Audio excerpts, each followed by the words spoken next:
Phred, we can't hear you. Phred. He's dancing. He's got music going. Yeah, he got the music all by himself. That's right. We don't need nobody. Oh my God.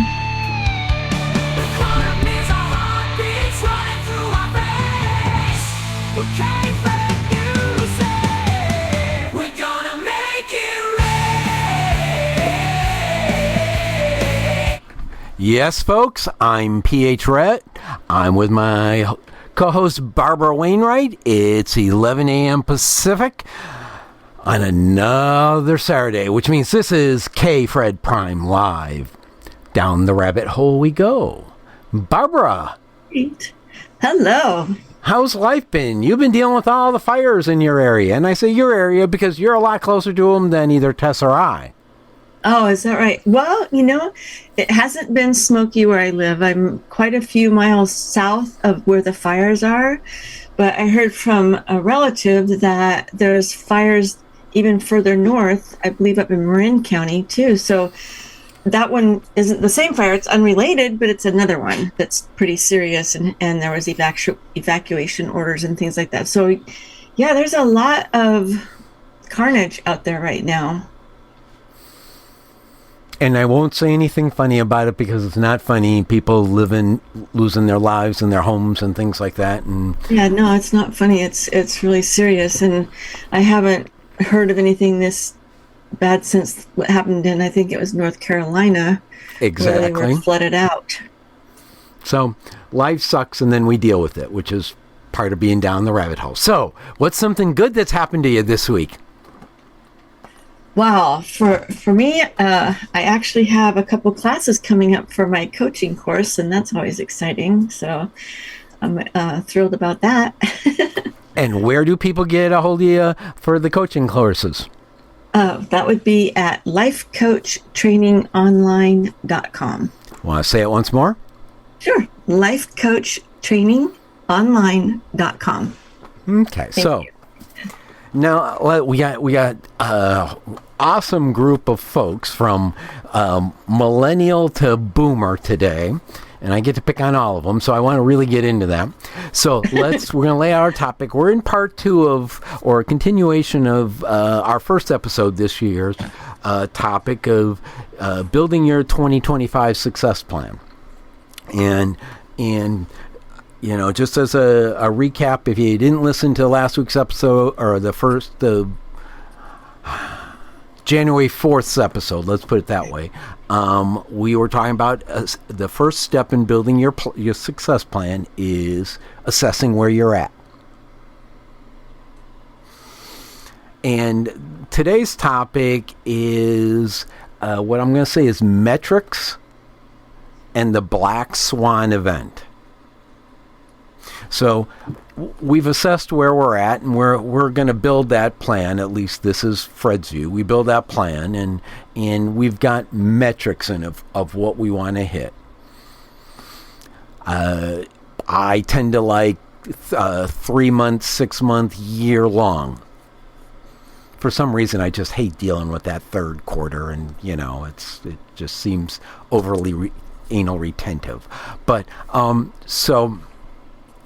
In my head is if you're trying to measure your growth because you're trying to be successful and where you're trying to get to. So it's that goal, that metric. So me to you, what are your metrics for this year? Either your 3 months, 6 months, or year-long goal. Are you asking me, Phred, or are you asking the general population out there? I'm asking you, woman, and then I'll let you pick on the next victim.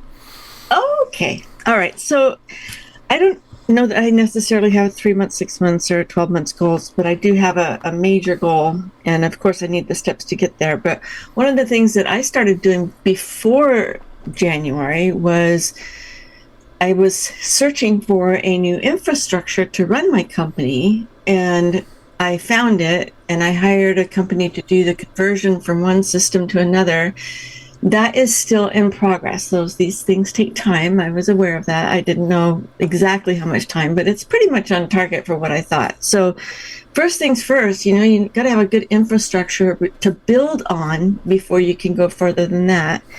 I have a couple other things that I've done, which is to create some advertising media, if you will, to put out there. Once my infrastructure is in place, which I believe it will be done 100% by end of February, then I plan to roll out more marketing and advertising as I'm looking for new coaching students, or people that want to become a certified professional coach.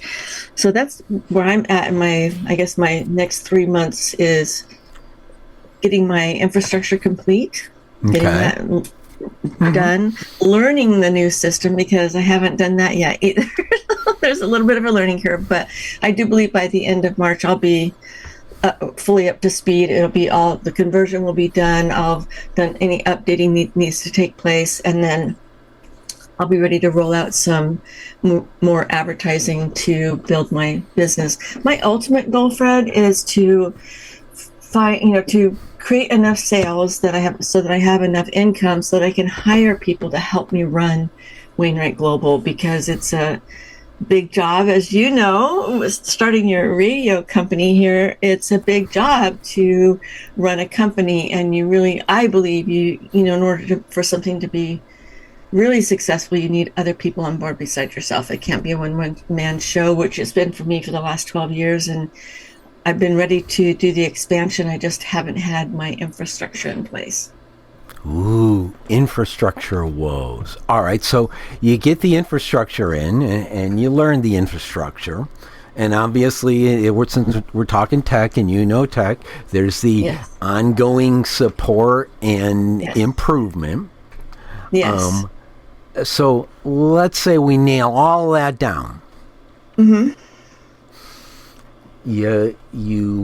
So is the goal by the end of the year, the success goal is what I'll call it, to be able to have hired people for Wayne?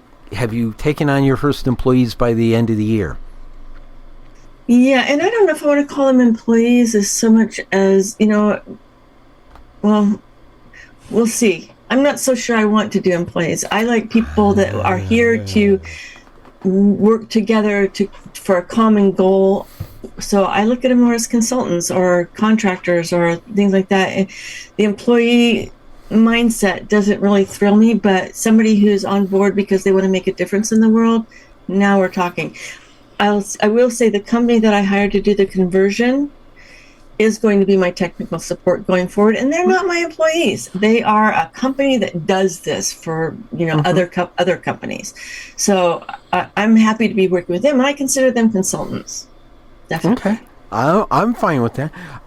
Yeah. But at that point, I'll go back to where you started, just to pick on you because I love you. You said you didn't want it to be just yourself, and when I hear that. Because what I hear is, I'm 63. Ultimately, whatever I'm doing, I want to be able to hand off to either my daughter, my grandkids, or sell for a buttload of money that lets me sit on my ass for, 20 years chasing after my grandkids. Even when they're adults and they'd rather Grandpa shut the hell up. But as my daughter will warn them, he never will. Right. And to do that, you tend to have either intellectual property that you're selling, that you own, or employees. Interesting.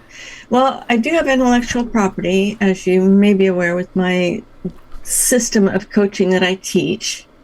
So it's a system, and it is copywritten and all the rest of it.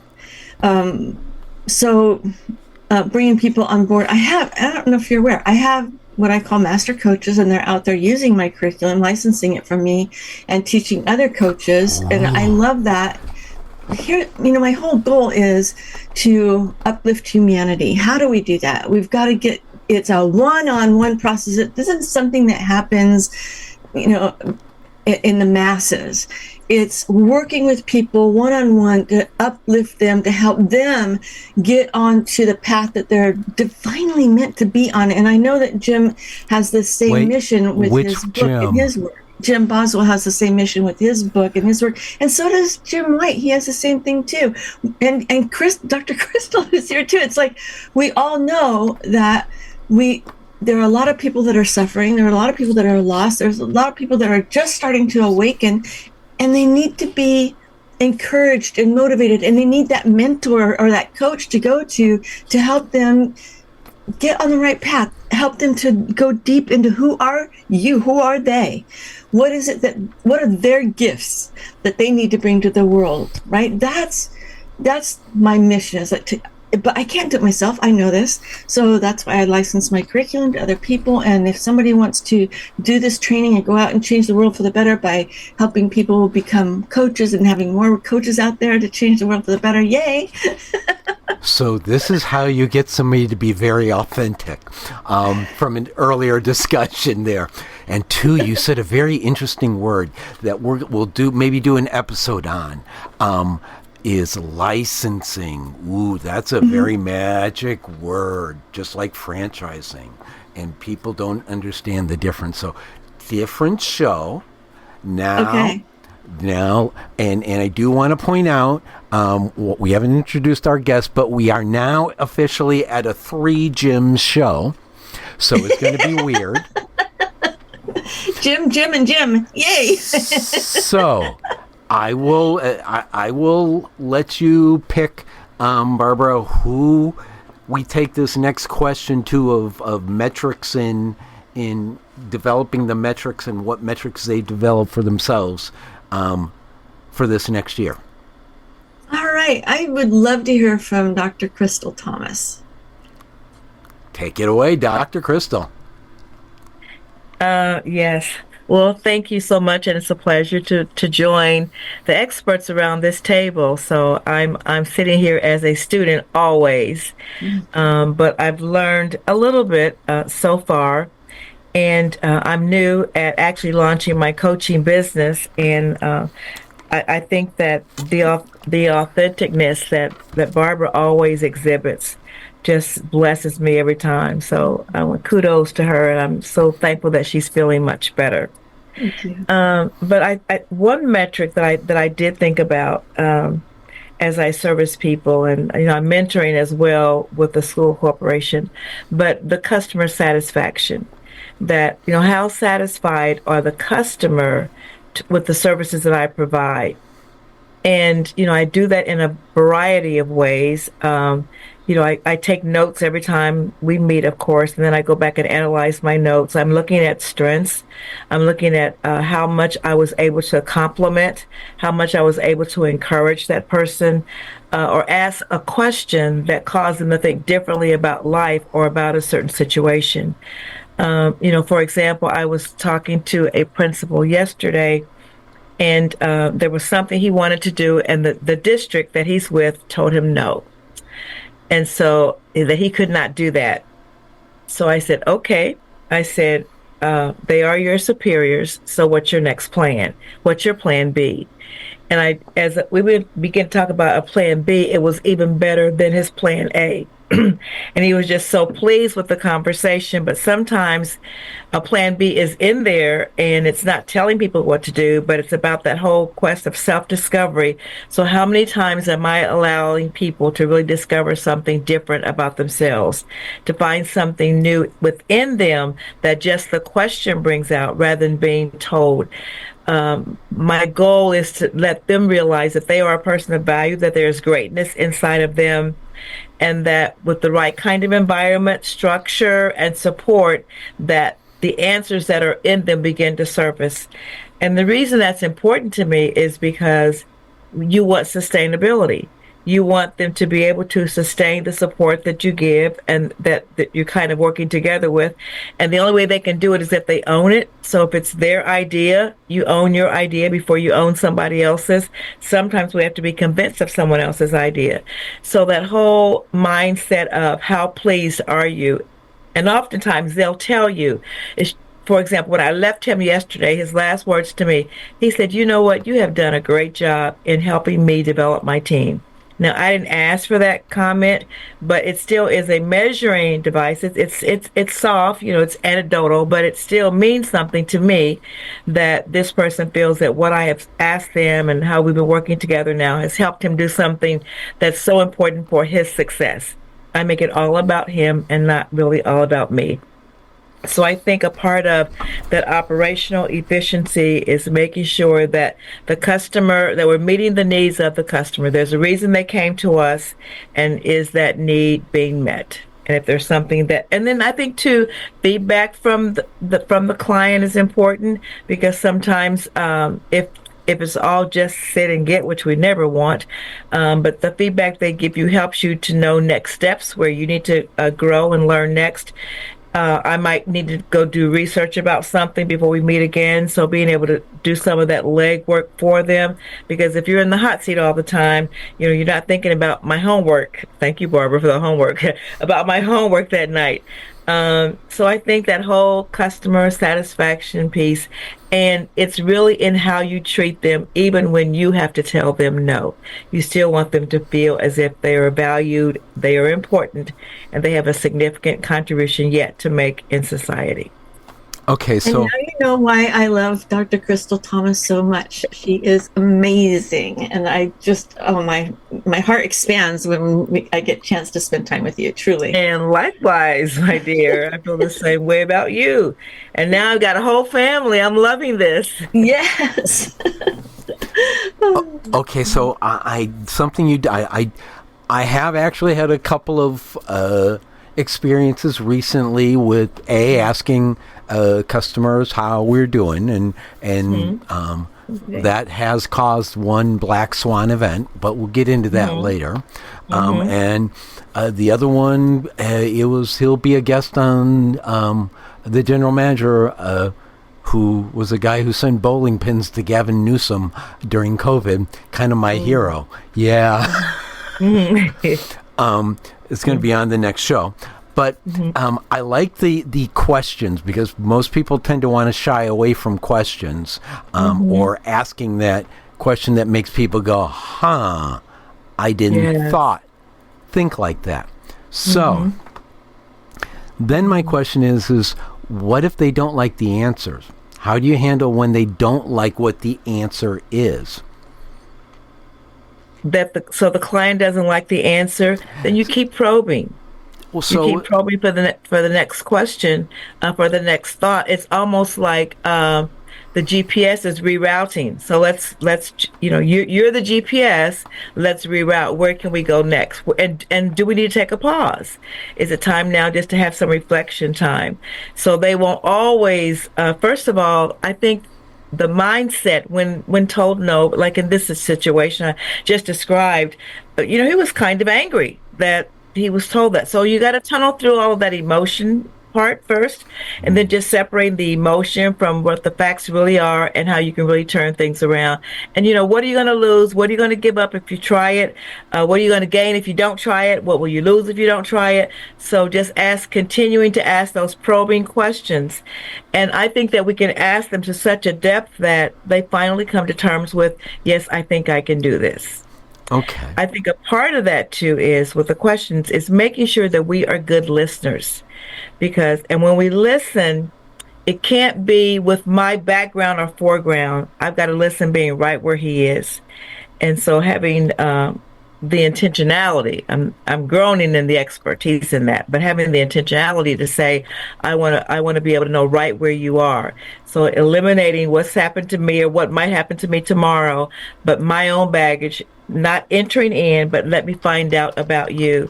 And I'm telling you, Phred, I've just not seen it not work, or at least give us a beginning point to try something new and different.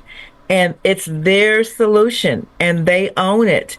And the thing about changing your mind about one thing, then you know that you're free now to change your mind about something else.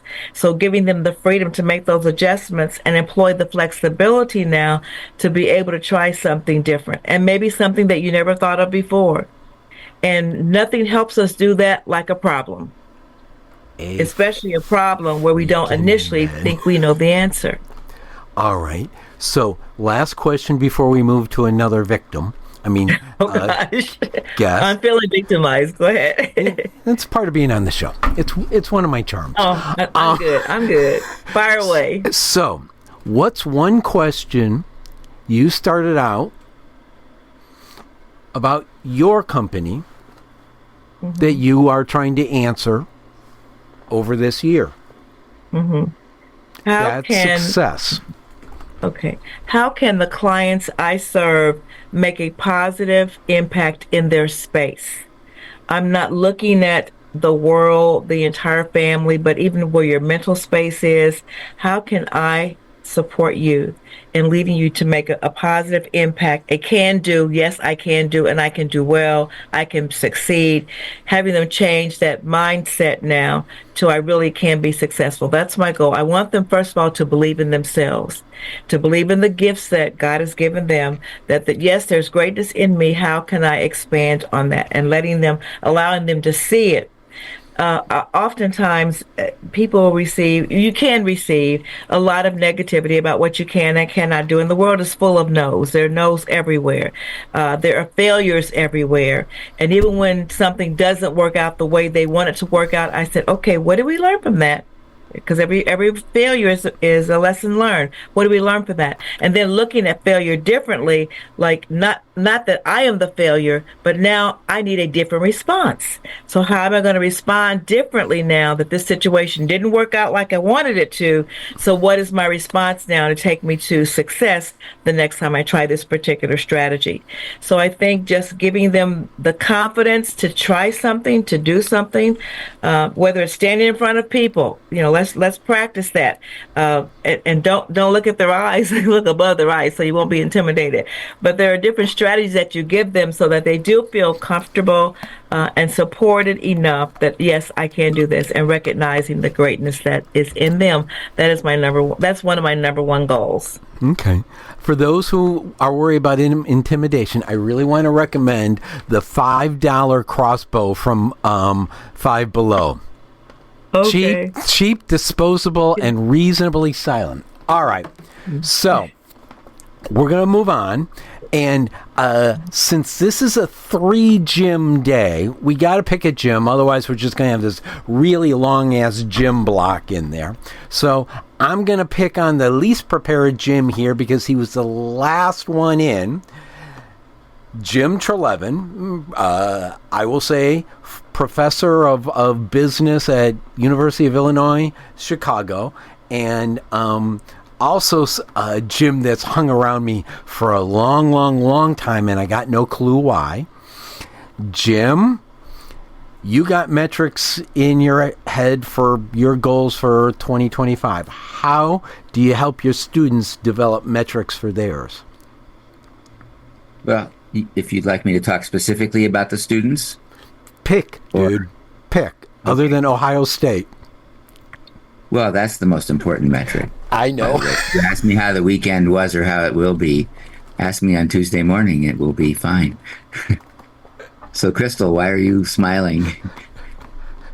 Because I have a brother that graduated from Notre Dame, and we are so excited. So when you said Ohio, I said, okay. No sports. You're allowed. You're nerve allowed. up here. Okay. So, but I'm glad we have diversity on this line today, that we've got some Ohio folks and some Notre Dame folks. That should be fun. You do. It should be fun. My whole family is going to the game. Oh, awesome. It's happening. Sons, daughters, spouses, awesome. Everybody. So wonderful. It's a 4 generations of Ohio State grad. Oh, congratulations. Yes.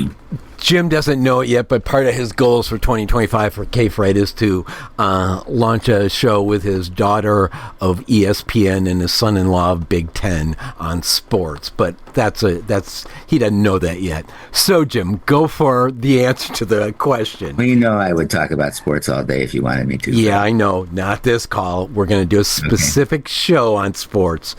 The other Jim has made that clear to me that it's needed. Oh, dear God, sports. I'm with you, Crystal. We'll talk separately then. Thank you. So, Well, you know, the Notre Dame coach is an Ohio State grad, so played for Ohio State. So. I'll stop. So Jim is also a host on Pillars Principles. And we know we've already touched the sports, so I'm going to go back to the business question of building that 2025 success plan. We talked about assessing where you're at last time. So you've assessed where you're at. You know where you want to figure out those goals for that next year. And my assumption is by this point in time, you've started to get a clue. How are you going to measure those? What's the way people measuring them? And how have you, if you have them for you, how are you measuring them? Well, a couple of comments. One is I teach the corporate strategy course to the graduate business students. And one of the key components of that is you have to pay attention to both the long term and the short term, and you can't let those get in the way of each other. So you have to be very careful about that. There are many examples of companies that focus on the short term and get in trouble. There are those that focus on the long term and get in trouble. And you need to pay attention to both. So my shorter term goals are with the students, and I have very large classes this semester. My goal always with the students is, and it's somewhat related to what both Barbara and Crystal said, but my goal is for them to learn the material. So my approach is fairly interactive, and everything they can turn in as a draft. And then I will grade, or not grade it. Drafts are ungraded. I will comment on it, and if they take the comments to heart and implement that, then they can all get a good grade. So it's not it's a win-win. It's not a win-lose, that some students win and some students lose. So the focus there is to make sure they learn the material. And there's a lot of ways to get at that, but the key way is for everything they turn in except the final in both cases, or in all four cases actually, they can turn in everything as a draft. The other key part of the learning component is most of the courses, actually all of them, significant portion of the course is accomplished in teams. So they learn a lot about working in teams. And that's a key outcome as well. And then the other one, which you know, Phred, is the teams in many of the courses work for outside real companies, and they get significant experience. Some are doing a project for Phred this semester, so for several projects. Something Phred just learned. Yeah. And so it's that works out. The students get a lot out of those projects. And with very rare exceptions, the client companies get a lot out of those projects as well. That's the key effort with regard to the students. And I will make the side comment that it's a lot of fun working with them. Most of my students are foreign students, which is interesting as well. And so I learn as much from them as they do from me in many cases. So it's the other thing I'd like to do is set aside some time for to write my next book. Really? Which is very difficult to do since I am so busy. What's the title? I know a publisher, and I know the dudes that's going to help you turn it into a podcast. Well, I have to pick the one. I have many that are outlined, and they range all over the place. One is the sort of anecdotal history of the computing industry from my perspective, having met almost everybody since its inception. which is a sad comment on how long I've been around, but And in boring any as hell, but I'm engaged right now. I mean, that would be awesome. I'm a geek. yeah, I think Right, all the Sorry. computer geeks in the room are going, "Oh wow, that is so cool! Can't wait to read it." Everyone else is going, oh, dear God, not more.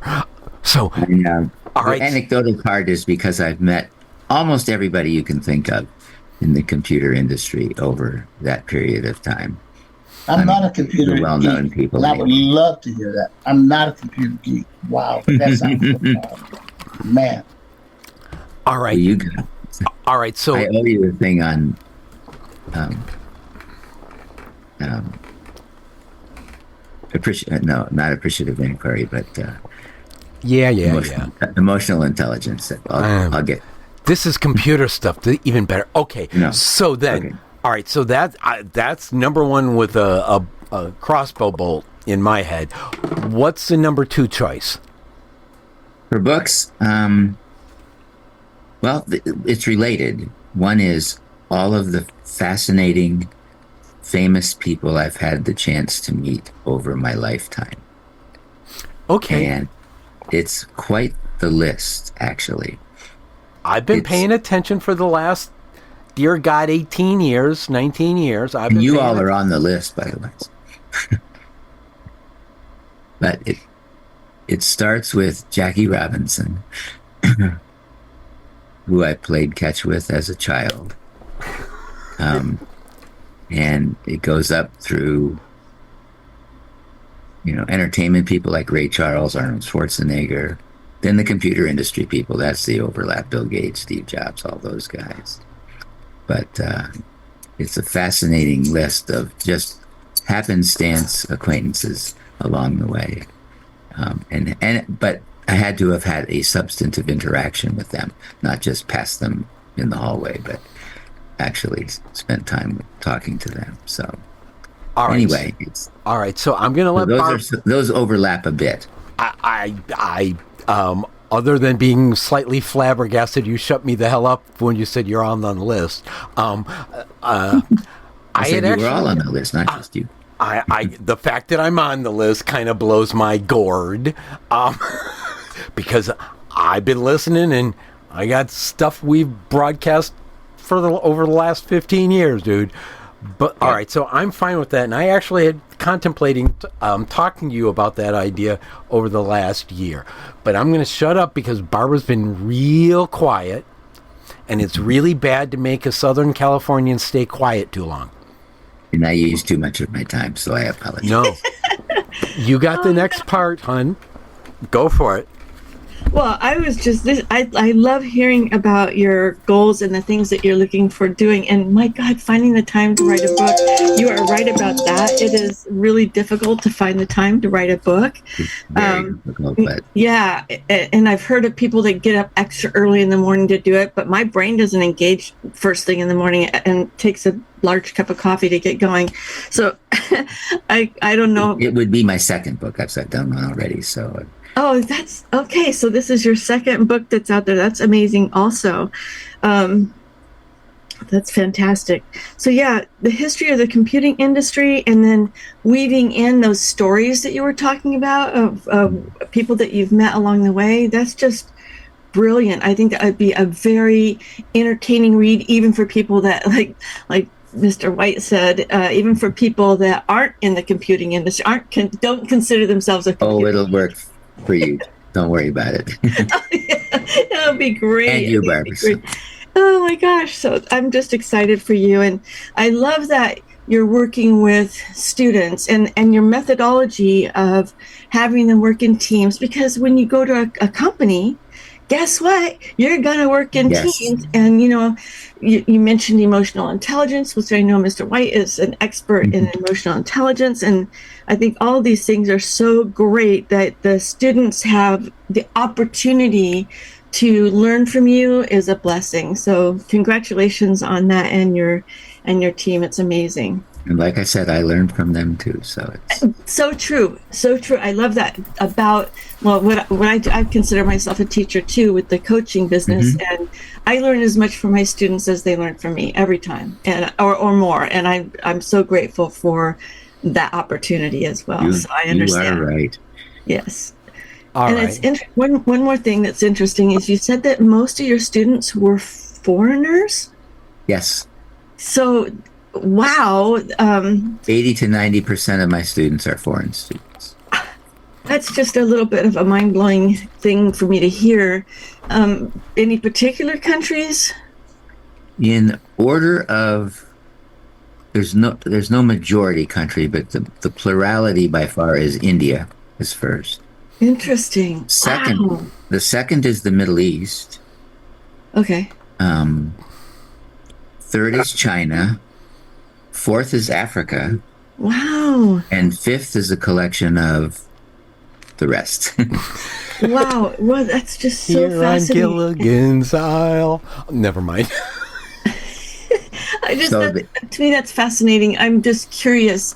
Is there ever a difficulty in understanding, because obviously they're all speaking different languages? That's interesting too.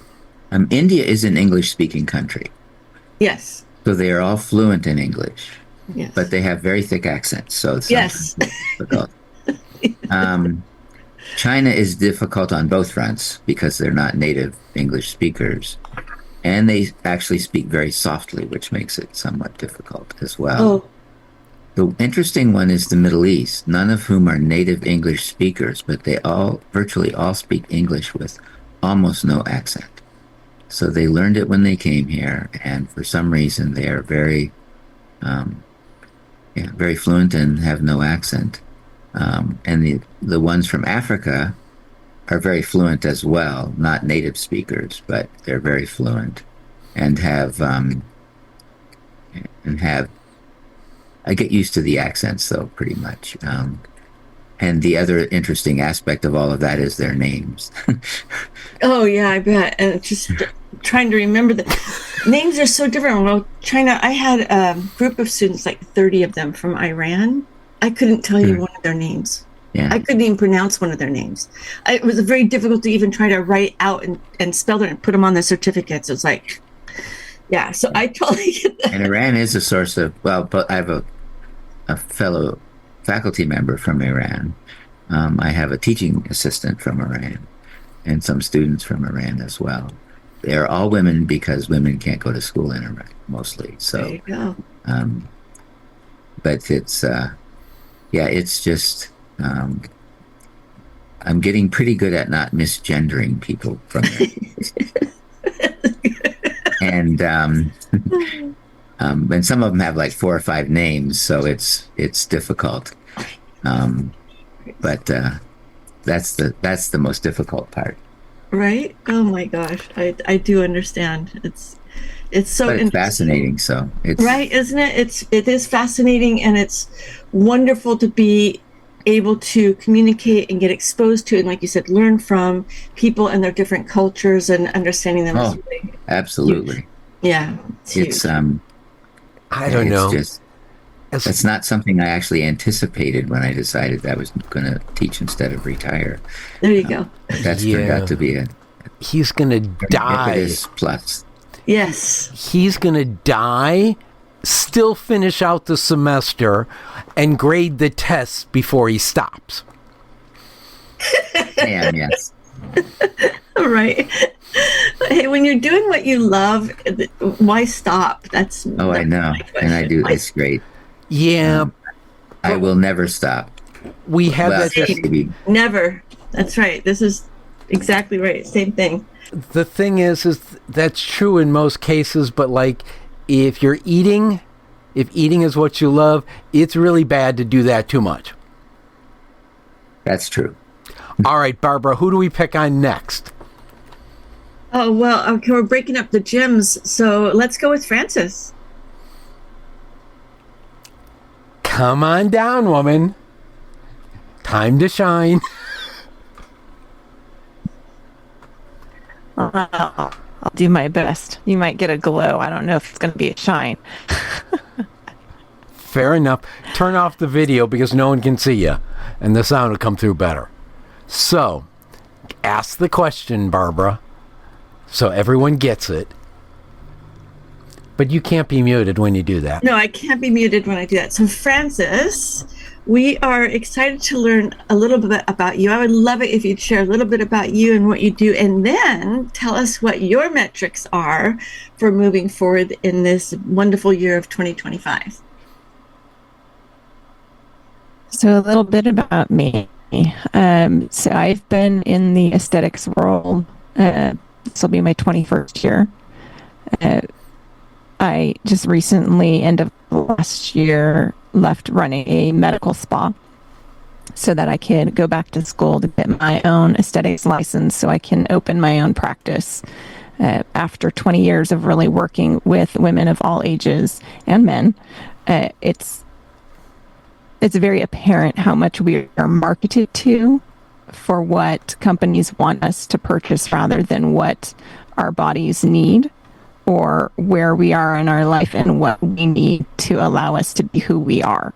So that is my whole background of the foundation that I'm currently building for my business. And it's called The Elegant Tomboy.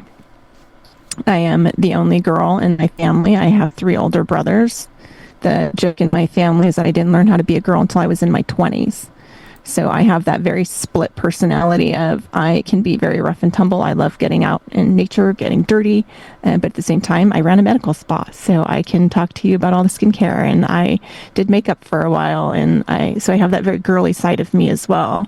And being Gen X and seeing all the different generations that, I have worked with and will continue to work with is just getting people to understand that you can have a very multifaceted personality and be a complex person, and that's okay.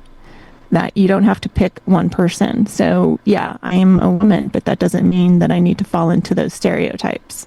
And yes, I like to do a lot of tomboy things, but that doesn't mean that I need to fall into the tomboy stereotype, right? You can embrace all of who you are and show the best of you to share that with others so that we are improving this world. So my goals for this year, I am working with the business coach right now and I'm getting my foundation. So a lot of like what you were talking about is for infrastructures. I'm working on my foundation of making sure that I get a really good base built for my business because there are some moving parts to it. There are different aspects to it that a lot of people would look at as being conflicting, but I don't. And I am not going to allow the fact that I have multiple pieces that, yes, they all overlap. I'm going to make that work because it's how life works, right? You can't just pick one piece of life and that's the only thing that you work on. Life is always going to be throwing things at you and you're always going to be tested. So what are you going to do to make sure that you're using those tests and everything that is presented to you to make you a better person, to help make the world a better place? And so I'm going to make sure that my foundation is built very strong and that my concept and my intention for my business is apparent from day one. So that's my first quarter, is getting all of that into place. And then we'll move it from there. So yes, I understand the 3, 6, 9, 12 month for some people. But I also understand that you got to start with where you're at, right? So the first important part is building that foundation. So I'm not looking, I know what my ultimate goal is, but I'm taking it day by day. And I understand that I can't do anything properly and to the best of my ability until I have that foundation built. So that's what I'm doing first, is getting that foundation built, and then we'll go. Okay, so I couple of things. One, for those listeners who are at the site, you can chat at or on other apps, because I don't know if you're at the site or if you're on an app. So if you're on an app and you want to chat live, go to kphred.com and kphred.com and send questions in, and we'll get them asked. So that's my first thought. My other thought was, sometimes when you're right, we get a lot of crap thrown at us during the year, the month, the week, and that impact our success goals. And so I find one thing that really helps me, again, is the $5 crossbow from Five Below. It's cheap. So I need to know, is Five Below sponsoring you? Because, you've done your job. I'll go today and I'll go see if I can find said crossbow, because I will definitely take it to work and aim it at certain people. And they give you 6 projectiles. I want to point out they are sponge, so you can't do any damage. The suggested add-on is not recommended by the manufacturer. I just want to say that. It was more something that I came up with in just my understanding of physics. So, it's an awesome thing for them. So, actually, no, I'm going to let Barbara ask the next question. Go for it. Oh my gosh. Okay. So, my question is a little off of the I know, I like to scare stuff, you. but I'd love to know, what is it that drove you or is still driving you to do what you do? What was the catalyst for you to get into what you're doing? So my adventure into the world of started in skincare. My then sister-in-law, my brother has since divorced her. She ran a full-service day spa in San Jose. I'm in California. And she needed an assistant manager. And at that point in time, I was looking for a different job, and she suggested me to get into the position because she knew my background in sales and just organization and being able to work in that environment. And by the grace of God, I was given that job, and I don't know how, because I knew nothing, and I mean negative nothing, on skincare. And I was in this very high-end, now spa environment where they were selling the line that Oprah used in her studios for all of her employees, right? This line it's French, it's called Clior, and it was ridiculously expensive. I mean, this stuff is like $800 an ounce for some of the pieces and parts. And I am like, wow, how did I even get this job? I don't even know how to pronounce most of this stuff. You've got caviar shampoo. What is that all about, right? So, because I love learning, I just jumped full on in, and every rep that came into the store. In the beginning, I think that they were intrigued because I was so eager to learn, and then they started to hate me because I wouldn't let them leave because I made them do their job. And I took every class that I could. The company sent me to the Dermal Institute and let me take classes that usually are not available for people who are not licensed. And I just learned to love it because I first and foremost learned how to take care of myself. So acne is hereditary in my family. So I thought that was a big issue. And learning to work with especially women, I realized how much we allow our physical appearance to deter us from anything and everything in life. Because if you don't like who you see in the mirror, you are not going to go out and do whatever your life calling is. And it's not what you see in the mirror, it's who. We judge ourselves very harshly on, do we fit into what we feel society feels like we should look like? And then that goes back into the marketing, right? Who do you listen to? I mean, go down a Target aisle. There are, and it's not an exaggeration, there are over 2,000 skincare products in any typical Target. How do you know what to use? You're listening to commercials. You're listening to friends who don't have the same skin. They don't have the same physiological build of your body. You don't know the circumstances, right? So who do you listen to? And that's why I became such an avid learner, because I don't live by brand. I live by ingredient. And so that's where I start teaching people how to simplify is, what are you struggling with? What does your body look like? Because every body is different. And being able to get that, because once you get someone to whatever that big thing is that's hindering them for what they see in the mirror, once they start feeling, oh my God, I can walk by a mirror now and be proud. I can walk by a mirror and see, and I like what I see. I am getting more confident, right? Dr. Thomas was talking about confidence, right? And getting people, you don't feel your true confidence at a core until you can look in a mirror and love who you are seeing. And the basics of life, basic staple nutrition, and a basic skincare routine that's very inexpensive, very easy to do twice a day, gets you to that mindset of, I'm going to take care of myself, to take care of this, to do what I need to do. And so that has driven me, and every year drives me more, because the more you can help people. The first time I helped a teenager, and I remember the family very well. The mom came in, this poor girl would not even look up. She looked at the floor. She's getting bullied at school. She doesn't want to go out. She doesn't want to do anything because she's horrible acne. I worked with her for about 4 months. We cleared her skin up. She came back in, head held high. She was happy. She was smiling. She was joking. She wasn't getting bullied anymore. She was doing better in school. And she was starting to figure out what she wanted to do. And that was it. That quenched me. Because if I could help that one girl, how many other people could I help? Because I was helping myself along the way. Yep, absolutely. And that's the biggest reward for me. Please, dear God, please, dear God, tell me you are not recommending caviar shampoo to people. That just sounds horrifyingly Sounds disgusting.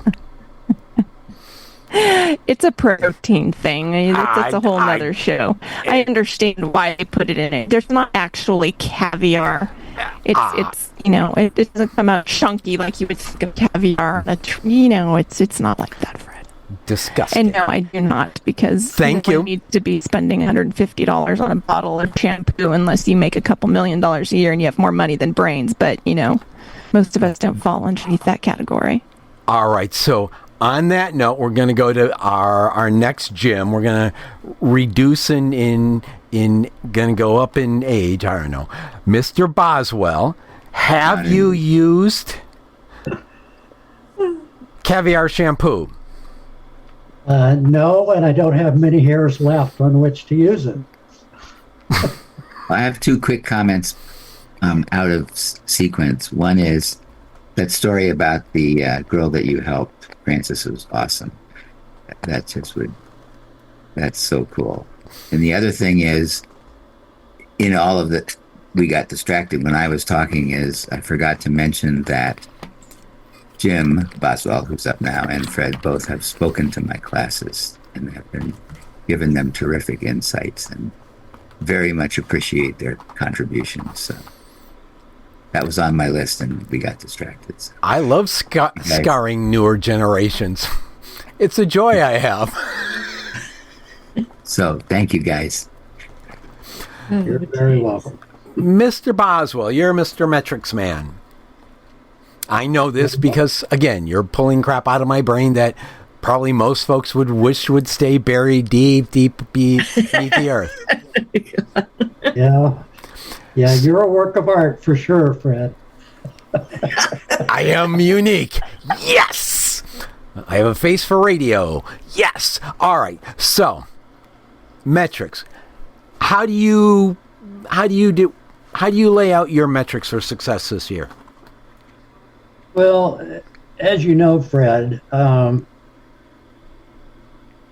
I grew up in submarine service and then in high-tech sales, marketing, and operations out in Silicon Valley. So I also got an MBA after coming out of the service. So I have been pretty much, my thinking is around putting business principles into action for individual humans. So yes, I understand strategic, long-term, short-term thinking. I understand, having backup plans, several levels. I've actually used those and encountered those in my experience because, as you know, I'm sort of retirement age.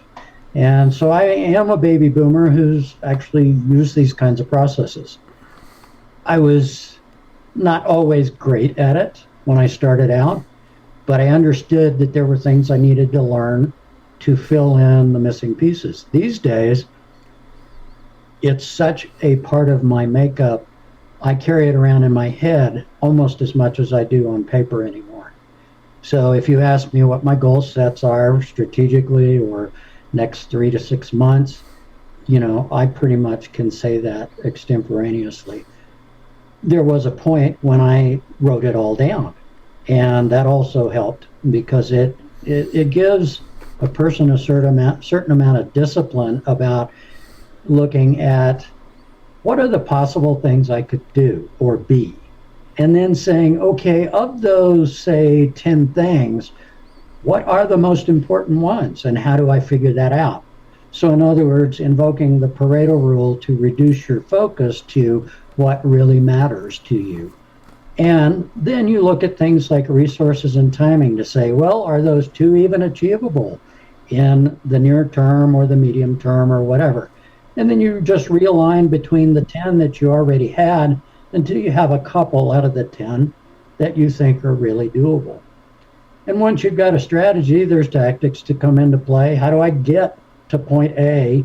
Well, I got A1, A2, A3, A4. One of them's going to cost me money. One of them's going to cost me a bunch of sweat equity. One, I've got to make a new friend so I can get this other function done. And you create a portfolio of things that you've got to do. And that portfolio typically lines out, weeks in the month, months in the quarter, and quarters in the year to accomplish a goal. And then you do it. Ooh. Now, before you do it, I always look at what happens if this doesn't work. What's the metric a quarter in that if I don't do it, I go to my backup plan or my crisis plan? In other words, I still have something to do, but it may not necessarily be what I thought was high priority. So I plan that, and then I look pretty specifically at 30, 60, 90 days and say, okay, am I more or less on track? And I look at it from numbers, timing, resources, things like that will actually either kill or facilitize whatever it is I'm trying to do. If I see more negative coming in than positive in any kind of metric that I've set, then I'm liable to reevaluate. Okay, is this just a minor hiccup, or is this an inflection point that's telling me this is really not doable given the load I'm carrying? Because there's more than one thing to do, right? And do I need to refocus it? Or am I on track but a little late? Because I don't like to abandon things. I'm pretty tenacious. And so to sit there and say, okay, well, you're late, but hey, there's some good things you've done to date, and they're the basis of moving forward. So I live, eat, and breathe this process because I learned to. And I went from where it was onerous to do it and difficult to the point where it's virtually second nature. And as I said, as a baby boomer and of an age, it gets easier the more you do it. And to be quite frank, a lot of it's in my book, Lifelong Fulfillment. I walk people through the process of developing their fulfillment plan for their various stages of life end to end. And it relies on these very same things: brainstorming, Pareto principles, inflection points in your planning process, and having metrics and seeing that you meet them or don't, or reconfigure your objectives and goals. So I advise and am pretty pro doing that kind of thing on an individualized basis. Yes, it can be a little fuzzier for some who like it that way. And fuzzy, of course, usually buffers a few things that maybe give you anxiety or keep you up at night. Or it can be very precise. Silicon Valley, where I worked for, probably almost 30 years, essentially couldn't function if they weren't crisp and clean about what are our goals, what are our objectives, because everything they did was risky. In other words, let me put it in context. If I went to Apple, where I actually did call on them as a sales guy, and said, okay, well, you want this pseudostatic RAM. Well, for them to have confidence to design that into whatever they're doing, they would insist on getting process control data from our factories that indicated we were doing it in control and that we were not overcharging them or risking their product. Because when they decide to use your product, they've decided to risk their career, their product, and their livelihood on sourcing you. Okay? That's a big risk. And so, yes, we did it by the numbers. So I got to tell you, you got a whole lot to unpack there. Barbara's like, she's clenching because she's like, oh my God, he's going to make me ask the next question. So in order to give her some time to think, I'm going to say, you said, like I said, you said that there's a whole lot in there. I like the crisis plan because that kind of is going to be the next round when we get through everyone of discussion of what I call the Black Swan event. And Exactly. I will say I would call it more the Black Swan plan because sometimes a Black Swan isn't a crisis, but it ties into everything else you said about assessing things. So I love that. All I'm going to say before I dump it to Barbara is, dear God, how many geeky tech folk do we have on here? Because I know Jim Treleaven knew what the hell you meant about the RAM part, and I did, and I know Barbara did, which puts us as old and tech geeky. Go for it, Barbara. Oh my goodness. Okay, so I love hearing that you're actually you've written a book and you're actually still using the principles of your book in your life. I love that. I mean, that's authenticity, it's integrity, and it's kind of following the blueprint that you put together to have a fulfilling life. I love that. So I don't know if I really have a question there. I'm just like, the comment is how wonderful that you put together a blueprint, a step-by-step methodology for no matter what age you are to step into and have a fulfilling life, which is what I would want for everybody. And it's there, it's in writing, and you're still taking the steps that you wrote about to make that happen for yourself. I love that. I love that. Well, thank you. One of the things I think we all can look to is, particularly it bothers me, I got to watch my dad retire and basically spend the rest of his life in front of the TV. And I use that as a great example not to follow. And I like to share that with people because I think he died the day he retired. And I refuse to treat my life with such cavalier attitude because life's here for the living. And I'd rather drop dead doing something I love doing than being tentative or, reluctant to take the risks. So there's risk in life. And I think people need to feel comfortable with that and learn to manage that risk. But if you're not willing to risk something, to be quite frank, the returns are kind of mediocre. And so I try and formulate this process and use this process, which anybody can use, to help moderate that risk quotient and improve the results as a result. And yeah, once you're hooked on it because you see it work and you get, you achieve something, maybe it's a new job, or maybe it's the relationship of your dreams with your loved one. Whatever it happens to be, that success feeds your next success. So, all right, Barbie, you get to pick the next person, but all I got to say is, oh my God, he just had me thinking Dylan Thomas, Rage at the Dark, or at the end of day. Weird when the tech folk are generating poetry. Oh my gosh. Well, Tess Booker, we haven't heard from Tess yet, and she is another amazing human being that I would love to hear. What are your metrics upcoming? First of all, of course, please share a little bit about you, but then what are your metrics for the year 2025? Well, I'm super excited for the metrics that I have, that I'm pursuing, because my 20 years of background of just trying to be offline coaching, I actually started at a very young age with a humanitarian perspective, because I spent months with Mother Teresa and her orphanages. And that projected a lot of Eastern Western ideas for me growing up and being in school and dealing with my insecurities and love and what love wasn't and the trauma around my life. And as I got older, I really lost myself in a lot of the personal pleasing and my sensitivity and my emotional wellness. I was very keen. I was very attentive to my emotions. But as I grew up, that became such a negative connotation, right? It was just like people didn't understand that emotions are absolute or they're reckless. You know, they think they're reckless. They think that emotions aren't dependable.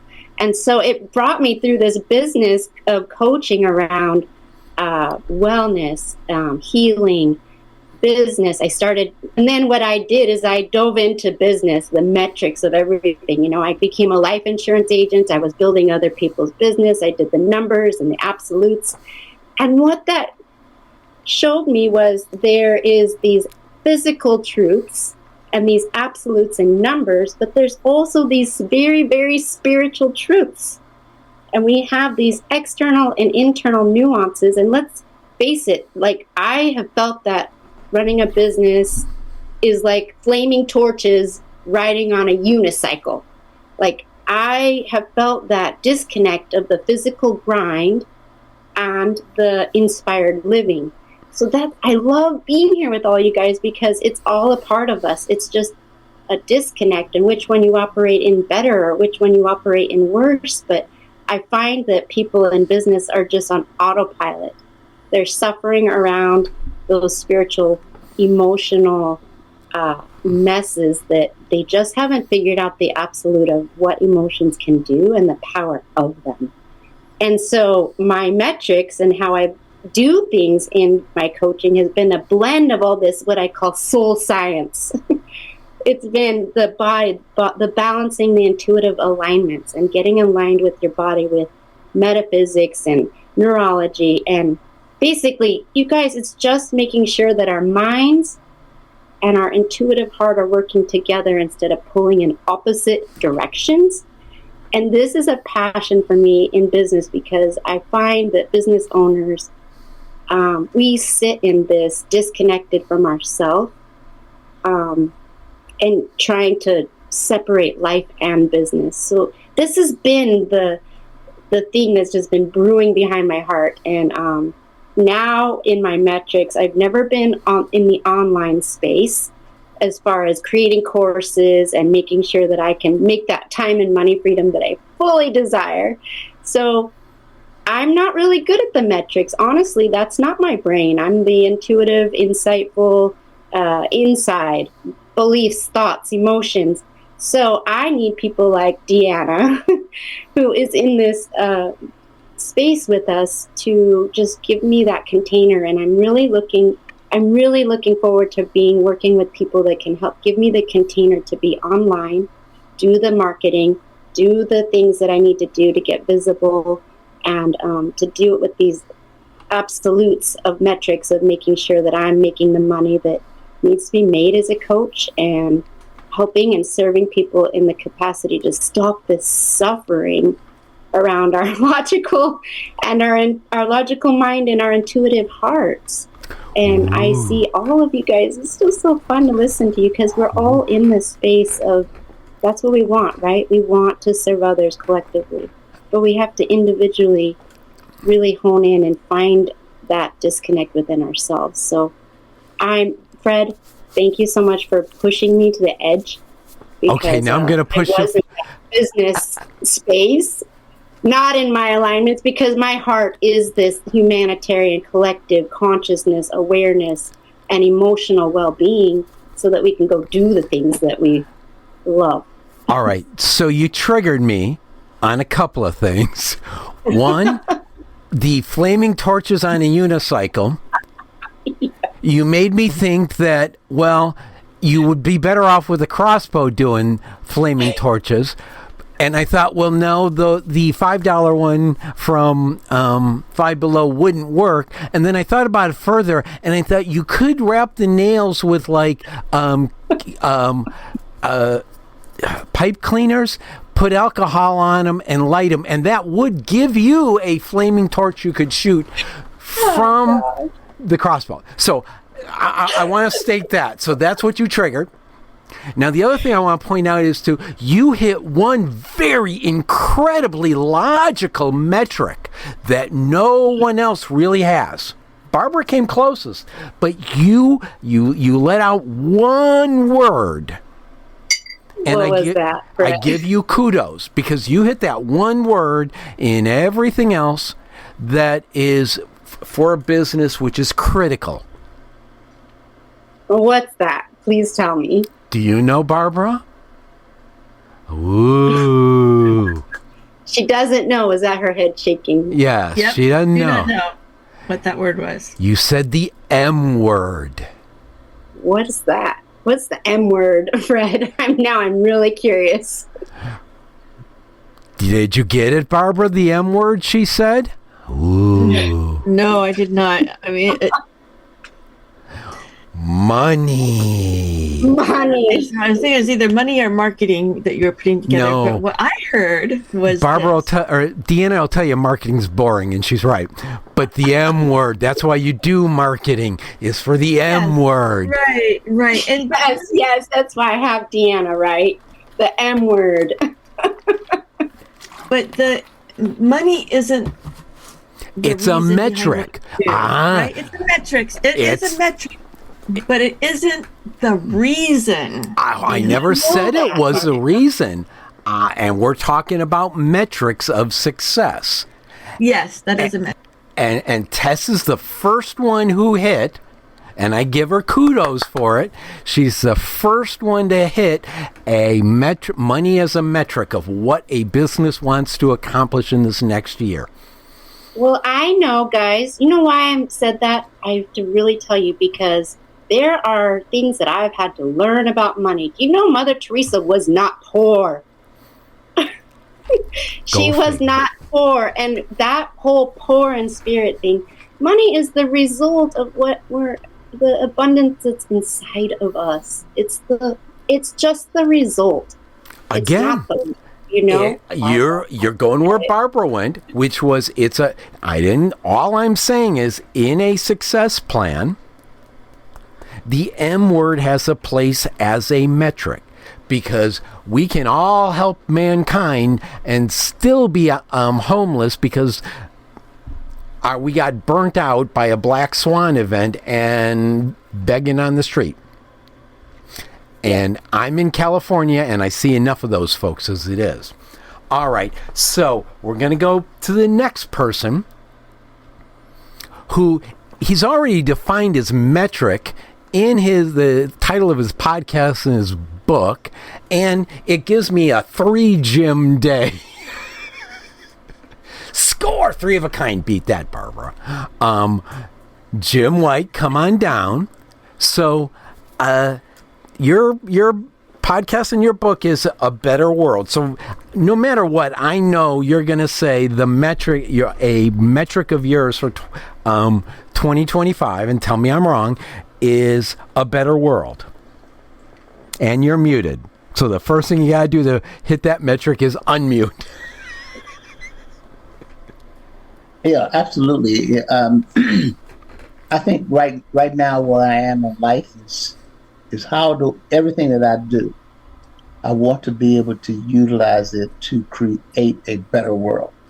And what Barbara and I are doing with the book, I think the timing is perfect. I think there's a need out there. I think people in our society need to ask themselves the question, do you know how what you say, think, and do impacts the health, safety, and the welfare of our society? And so this is just one of those things that can begin to do that. But before I even talk about that, I want to thank you and Barbara for this program is so dynamic. I mean, you have such brilliant people. Every single person that has been talking, I'm writing down, I'm taking notes, and all those other kind of things because of what they're saying. It's so needed, and all that information is here. And then you start talking about the technology. I sold with Xerox copiers. Then I sold the first word processing system with Wang Laboratories, and then I sold large mainframe computers with that Digital Equipment Corporation. But I still don't understand the language that you folks are using. Yeah, a whole lot. But I want to know. I want to know more. So I'm sitting here writing notes and writing words down that I can't spell, and saying I would like to sit at your feet, all of you, and just take in the data, take in the knowledge. My signature strength, I know you want to talk, but my signature, one of them is I am a learner. And every time I get an opportunity to just shut up and take information in, I do that. So, okay, I'll shut up now. Go ahead, all right. Fred. So I got to say, everybody always wanted a bigger, better Wang. Yeah. Well, they want a more efficient Wang. Yeah, amen to that. All right. And Wang networks. I don't know if everyone wanted a network of Wangs. That just kind of... All right, so we're not going to go down that rabbit hole any further. I'm going to ask you, so, for a better world, because that's your stated success goal, making the world a better... Right. What are some of the road marks along the way for this year that you and Barbara are going to try to accomplish? And then I'll let her open her mouth. You know, I think the concepts in the book are those that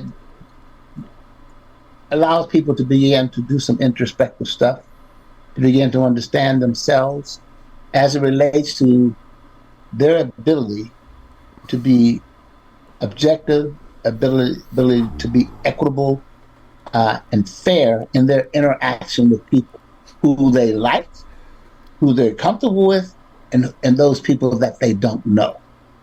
And so that's really the point of it. And it doesn't point fingers. It doesn't say this is good and that's good and that's bad.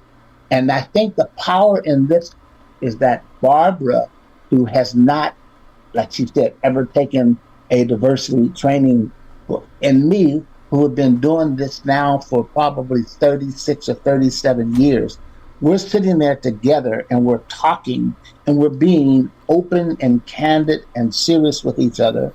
She's a white female with the pretty long blonde hair. I'm a black dude who's losing his hair. So the contrast is, oh, by the way, I'm the oldest in the house. I'm going to claim that. I am the veteran. I'm on the cusp between veterans and boomers. So I'll go ahead and claim that one. All right. So when you talked about your hair, the first question I thought was, is it gone because you were using caviar shampoo? Caviar shampoo is absolutely wonderful. You should see what happens to you after a caviar shampoo. Hey, look at me. Look at that. I get my waves. I used to have to put a stocking cap on my head to get waves. But now with the shampoo, I just... And then as you're taking your shower, what's really good is take a little sip of the shampoo. Fred, you know I'm crazy like you. Oh, I love it, dude. I love it. I love it. What we've done is Francis is now going out to become a caviar shampoo affiliate, and then it's going to push this show forever. All right, Barbara, follow that part. Oh my goodness. Well, okay, so caviar shampoo aside, what I love about what James is doing, it feels like to me, diversity, equity, inclusion is a different title for exactly what we've all been talking about, which is uplifting humanity one by one person at a time. Acknowledging, we want to acknowledge our differences because that's what makes life so beautiful and interesting, right? At the same time, we want to respect and be respectful of one another. And, I also say we want to also help each other on our individual paths.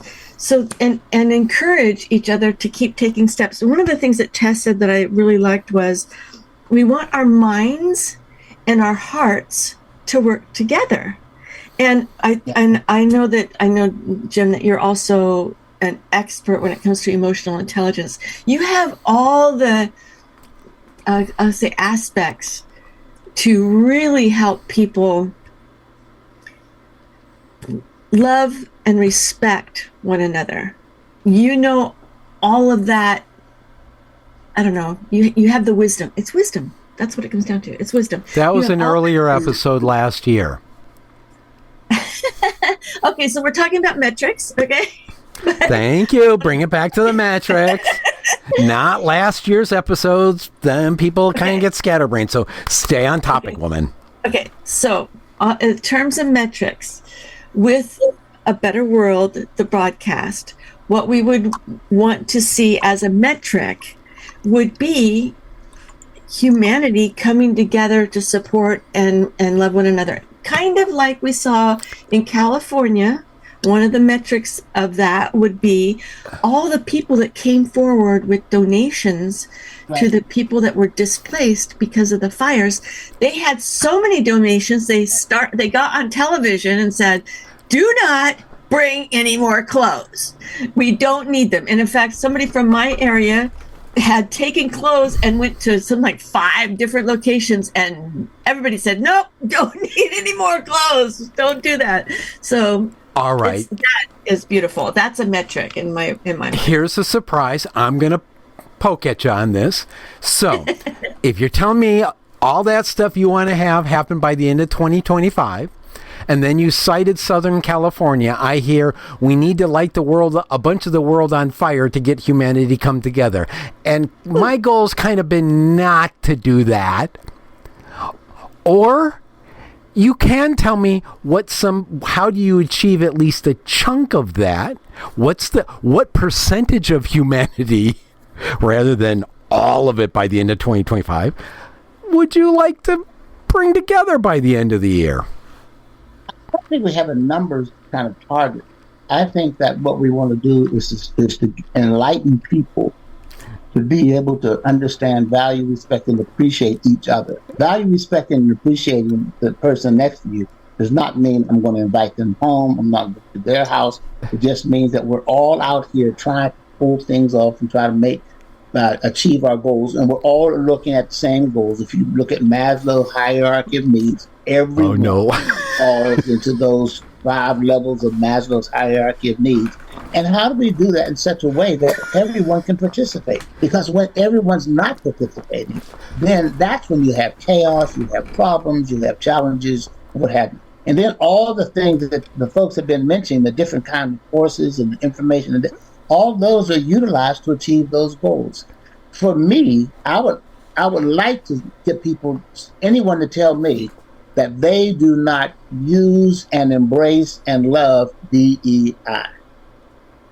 So you want, all right, wait, time out. All right, so one, you invoked Maslow, which now makes me going to have to find out from Jim Treleaven if he's going to invoke Maslow, because I know Boswell will. We did quite a few episodes of Vision in Action on Maslow. Mm-hmm. And here he comes. He's getting ready to jump. But Maslow, by the way. Dear God. It must be a Jim thing. I would love Jim to give it up, man. I want to hear your thoughts about that. Oh, that's nope. We'll do a Jim panel on Maslow. I'm fine with that. That'll be a March episode. Okay. But now I'm going to pick on Barbara because she's the one who I want to get the answer of, because she said bring all the humanity together, and I'm still trying to figure out how much of humanity she wants to bring so I can put it in the KPHRED business plan, which Boswell's helping. Okay, so I would like to see what a person would call the tipping point, where we have that many people, so maybe it's 1 billion that have to come together and have that awakening that, hey, we're all human beings, we're all living on the same planet, we all have to get along, we can do better if we do it together. Maybe it's 1 billion people, Phred. Maybe that's the tipping point. Damn, woman. And Phred, what you said, it just makes a lot of sense. And for people to stop and understand what is it that causes me not to want you to be able to achieve the same thing that I'm achieving. I get that. So I just want you to know that at the end of this year, I'm coming back to both of you and finding out how many of that billion you got. And a friend of mine that Jim Treleaven knows, several years back, it was December 30th, and he was bitching about his job. And I said to him, by next year when we talk on this same date, where you want to be. And he laid it out to me, want a new job. And I said, I'm going to hold you to that. I'm putting it in my calendar. And he said, I know you will because you're mean that way. He calls me his mean coach because in the next 18 months, not only did he get the new job, he had already gotten a advancement there to a whole new title than he did before. So I'm coming back to both of you at the next year for $1 billion. Take it on. We'll take it on. Take it on. Do you realize how much work she just opened her mouth and put you needing to do? Yeah, I do. But I'm with her. I'm willing to take on the challenge. You have to believe first. If you don't believe, then you're not going to be able to achieve anything. And you just never know. I think $1 billion, it could happen. Okay. It could happen. Okay. No, the whole point is... It could happen too, Phred. I'm fine with it. It's not about it could. It will. It's about making it happen. So that's fine. You get to, I think the only person we haven't gotten to is Deanna. Am I wrong? I think you're right there, Phred. All right. So you can call out Deanna. So Deanna, tell us a little bit about yourself, and then what are I know you're working in the marketing industry, which we've declared as being boring. I also know that you also have a podcast, which I think is very fascinating. I don't know which one of those two things you'd like to talk about, but metrics. What are your metrics for moving forward this year?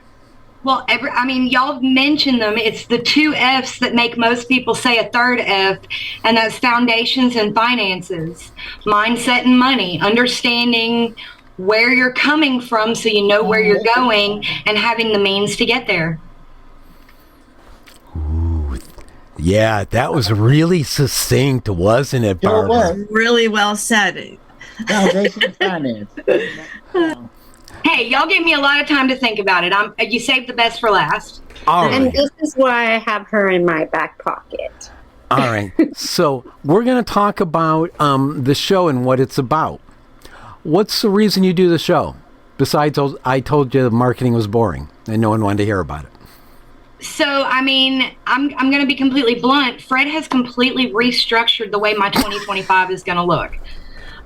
Because not only, am I helping with some of the background stuff with KPHRED to make his life a little easier, but I've got neurodivergent news. And up to now, it has been one-on-one interviews with neurodivergent business owners and students sharing their stories of what success looked like for them and how they got there. Well, 2025 is going to have 2 exciting additions that I am willing into existence. And in about 30 days, the show will transition to not just showcase those stories, but also have a live segment where we'll have a panel of business owners and professionals that can all speak to what are the challenges that you're going to face out there and how do you actually overcome those. And then the second big news is neurodivergent news is also going to spawn an NPO this year that will provide resources for neurodivergent individuals that are looking for success in education or business.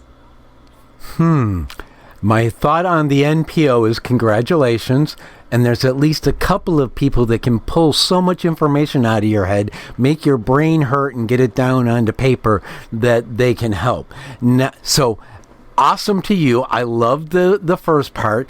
We'll have to make sure people call in with weird questions. I think that can be handled. Oh, absolutely. All right. So you actually, one of our gyms going, yeah, I'll do that. All 3 of them can do that really well. All right, so... That's what I said. I'd volunteer. He will. So, what I just heard out of your head is going to take us, or out of your mouth, in my head, is going to take us to the next segment, which is Black Swans. The Black Swan event can be a crisis, as Jim Boswell said earlier, or it could be something beneficial that you did not expect. So I'm going to let you swing first, Deanna, because you actually provide the segue. How have you dealt with the Black Swan event of Phred? Because literally you literally called me a Black Swan event. So how are you dealing with that? And you know, I mean, it's literally been a roll with it because, you know, for the last 3 years, I've been fighting to establish a marketing agency. That's, like we've said, you know, I've quoted you as saying it, you're the source, that it's boring. And it is.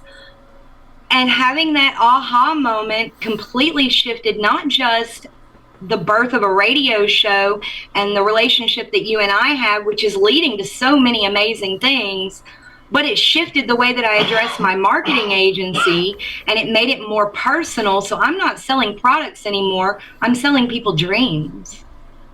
Ooh, you hit a really one of the wisest women I've ever met, and one of the wisest Dale Carnegie folks that I ever met was years ago. The woman who gave me my copy of How to Win Friends and Influence People in the Social Media Age.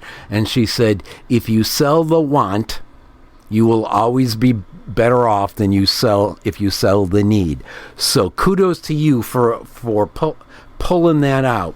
All right. So then you said something really important in there about having that aha moment. Mm-hmm. So sometimes I have that moment and I go, aha, that's. But how has that caused ripples in everything else? I mean, how long did it take you to really understand that aha moment and start to move forward? About the first month or so that I knew you and was associated with all of this, because, you know, you and I had a conversation about my why. My through line through everything that I'm doing is my kids. Some people on this call will know this, others won't. I have 7 kids. And they're all neurodivergent, and they all have different diagnoses and level of, I don't want to call it a disability, but difference. And so I've already had, they're the reason I started the agency, because I wanted to be here with them and not at a job at a 9 to 5. Well, they're also the why behind my radio show, because I'm really sharing 20 years worth of heartache and hardship and learning and going through these systems and processes on the parent side with a community that needs to know that they're not alone with what they're going through right now. And after listening to all the stories of the people that I've been interviewing, I realized that there is still a fundamental lack inside of the community. There are still a lack of resources, because most of the resources out there, like some of you are wonderful business coaches, but you're trained to work with neurotypical people. And so you can't give tools and resources that a neurodivergent person can actually utilize without feeling like a failure. Interesting. So I'm going to let Barbara open her mouth on Black Swan events. Awesome to know you, ma'am. Go for it, Barbara.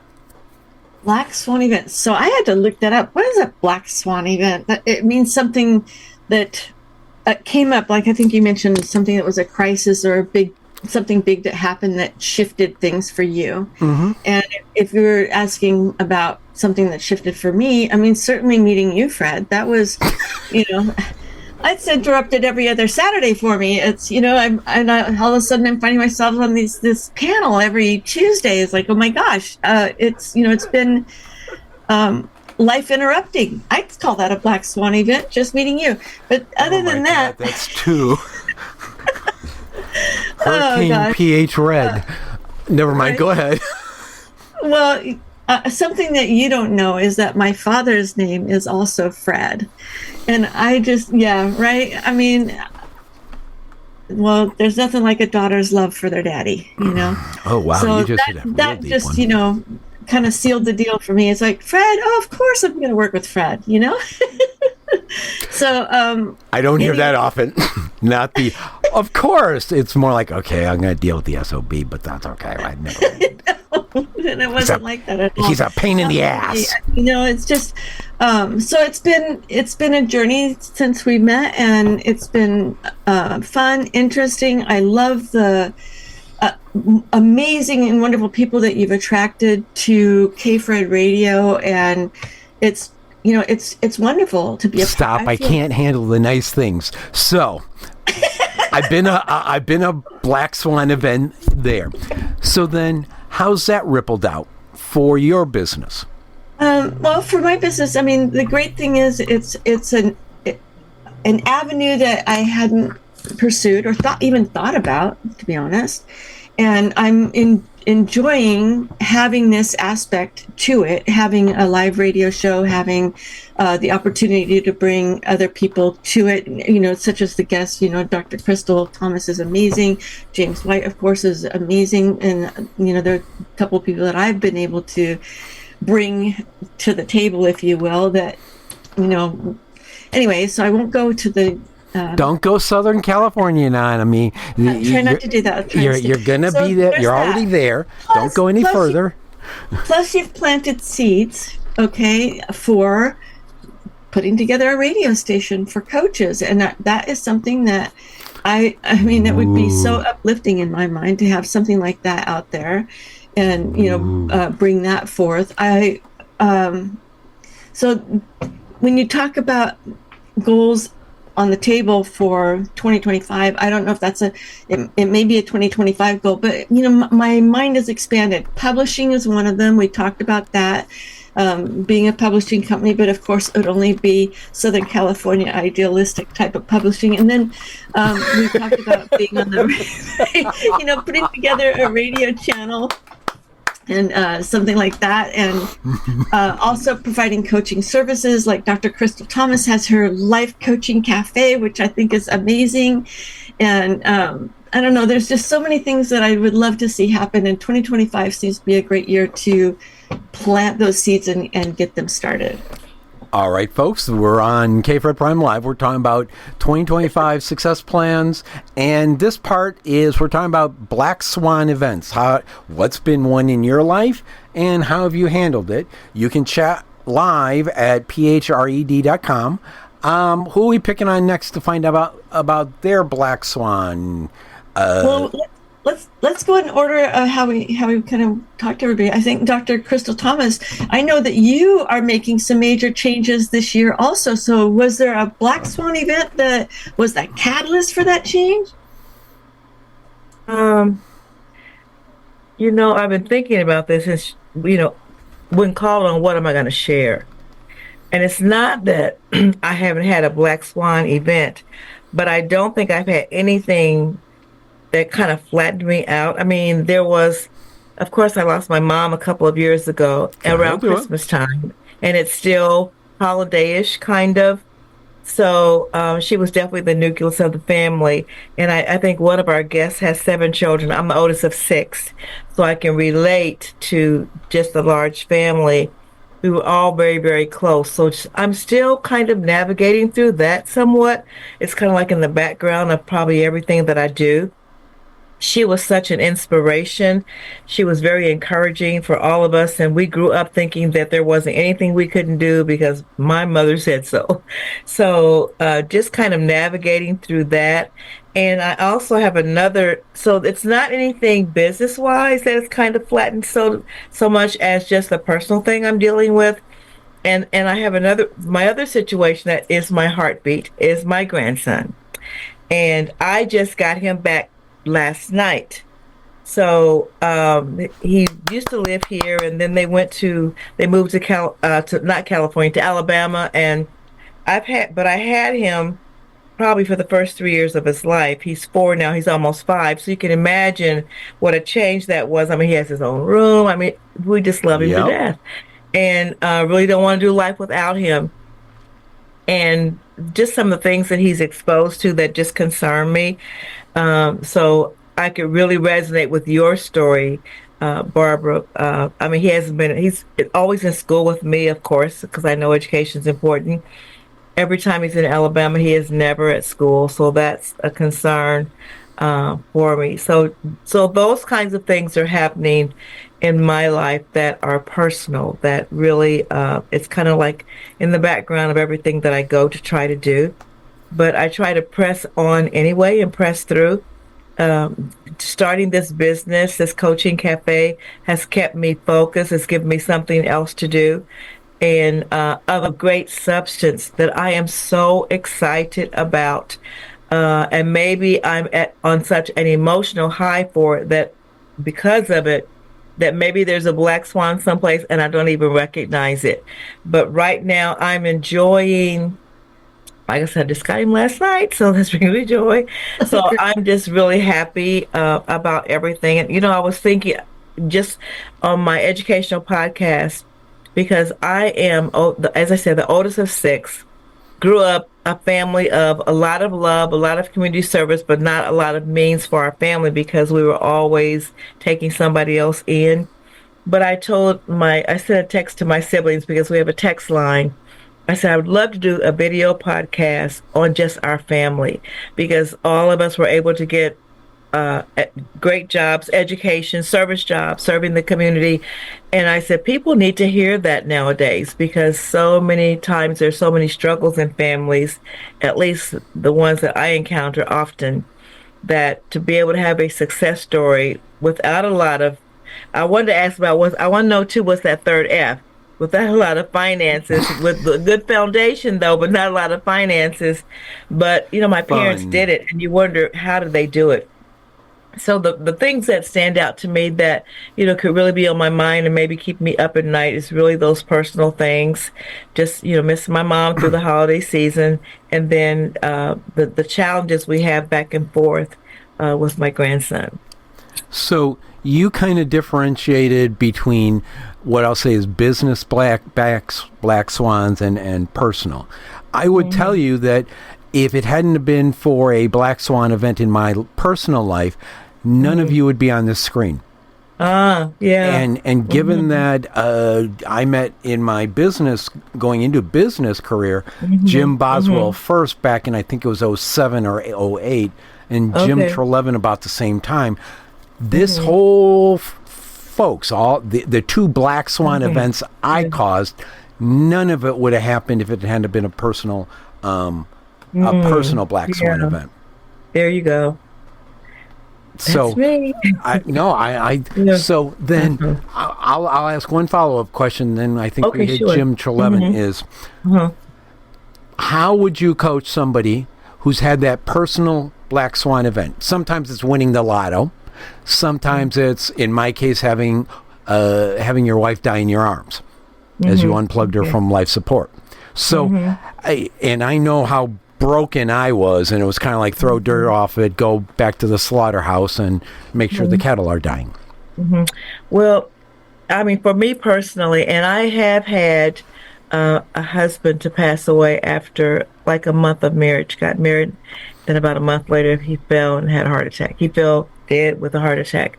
So, and that was probably the most difficult thing personally that I went through because my expectation was so high.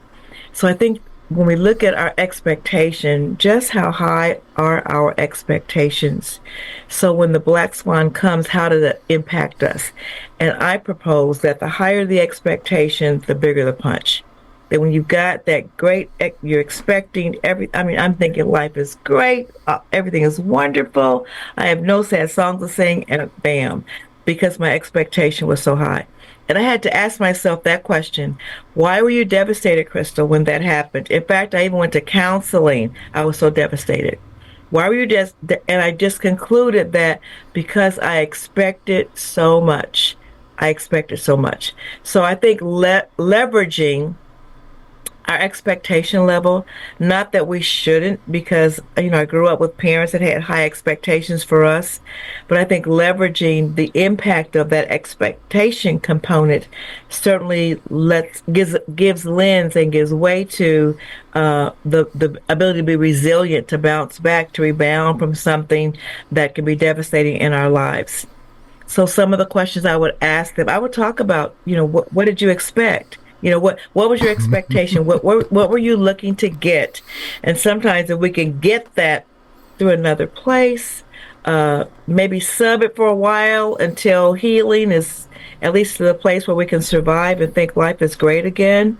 So that's where I found myself, and and then of course, you know, because I'm a Christian, you know, just knowing that God knew the circumstances, life and death in his hands, and not just the power of the tongue, but in his hands as well.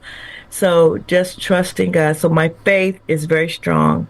And I think that coupled with leveraging that expectation, and I never want to get to the place where I'm expecting more out of someone else than I'm going to give myself. Because each time you expect at a very high level and it doesn't end up the way you feel it should, it can leverage you at a different place and cause you now to flatten out. Don't want everyone to flatten out. And you know, when you've got children, you've got to live for your children. There's always something to live for. So pointing out to them, what are you living for? What can you live for right now? I mean, I'm working with a family right now. There was a car accident. 4 family members in the car, 2 of them now dead. So, you know, what can we live for? Let's look for the life in it. What can we, and then also I say to them, you know, and I never tell anyone, well, you'll get over it. You'll get over it. Those words never come out of my mouth because I've been through so much pain that I've not gotten over it, but I've gotten through it. And that's what I tell them. You won't ever get over it, but day by day with the right kind of focus, you will get through it. I love it. You call it resilience. Uh-huh. I call it a different word. One of the greatest compliments I ever got was after I admitted to my partner that I never believed I'd make 5 years after the heart attack. Yes. I did not believe it. And she looked at me and said, I knew you would. And I very seldom do you see me flabbergasted. And I looked there and said, how the hell do you know? And she goes, you're stubborn. Resilience. All right, Barbara, you want to ask Jim Treleaven, because I think he was the next one we went to first time around. So I'll let you ask him about black swans. So, Jim, was there something happened, a crisis or something big that happened that shifted things for you? I know you mentioned that you had thought about retirement briefly and went, yeah, no, that's not happening. That was... what is it that has happened for you? And you are muted. That happened to him. Well, actually, the one I was trying to think of one, and the one you mentioned is relevant. I forget which of you mentioned watching people retire and not do well. But someone did. I should recall it, but I didn't. Anyway, I decided in my late 20s that I would never retire, based on those observations. And most things that you decide in your late 20s don't work out. What do we know? We're 20. But I was going to, so I thought about what I would do that would be different. I went to work for IBM full-time when I was 20 years old. I've worked full-time ever since. And through many years of school. But I thought teaching would be an excellent change of pace that could draw on my experiences, but would be a different form of activities that would be great for retirement. I'm really busy with it. That part didn't work out, but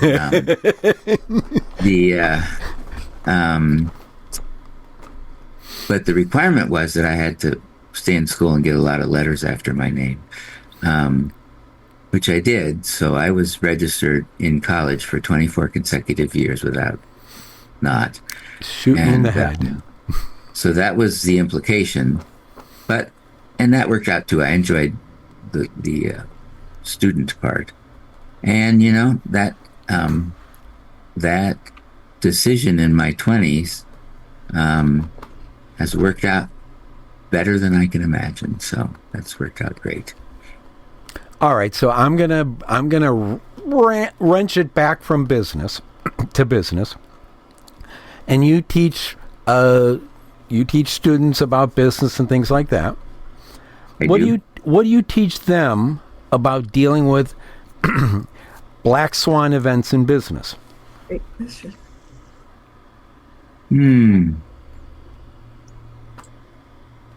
Give me a quick definition of what you would call a black swan event. So it's, to me, I got one. Okay. I got one. Go for Sorry.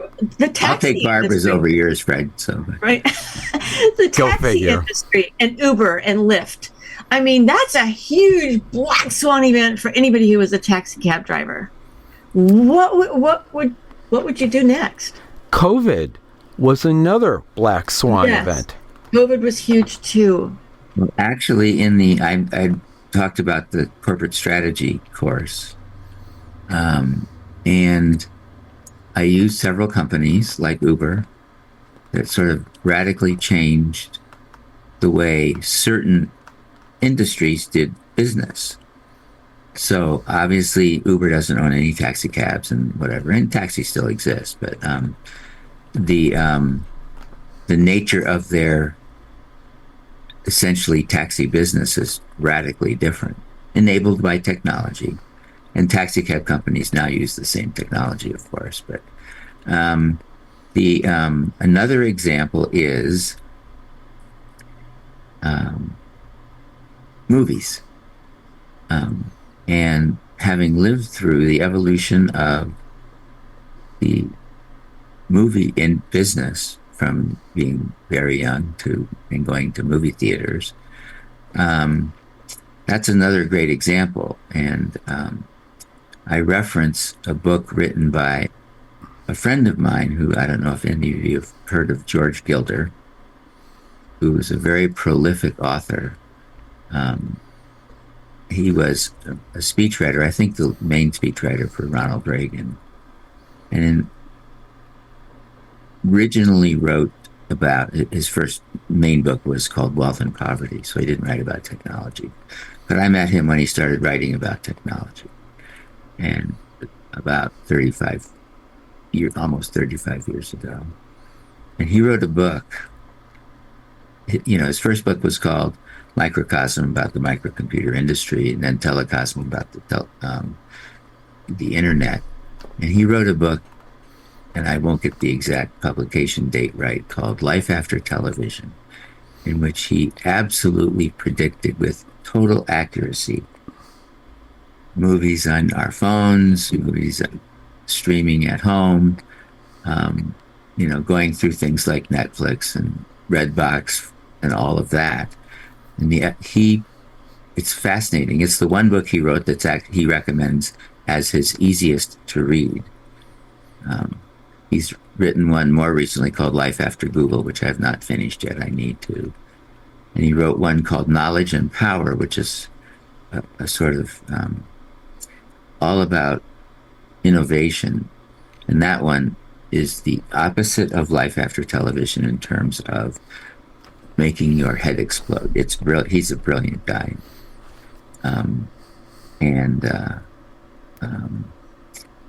Knowledge and Power is the best book about innovation I've ever read.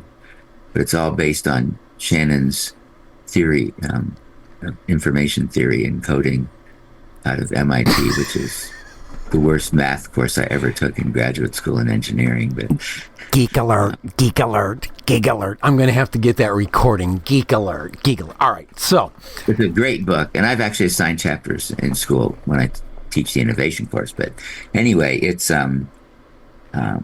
so there are some really events like that in business, and Uber is one, and the whole streaming industry is certainly one. But all right, and so how theaters of taxi cabs still exist, and they use the same technology pretty much now as Uber, and movie theaters still exist, but what they do is feed you, which is their adaptation. So, all right, so two comments. One, to me, one of the greatest innovations I've seen of late are crossbows, plastic crossbows. Anyone can get one. You can get multiple ones and always be armed. But besides that, we were talking about your pantheon of tech folk that we're going to discuss, I think in a podcast and probably in a book that you've met, which one of them was the biggest black swan? Ooh, I got a good one in there. That's an interesting. Give me a second to think about that.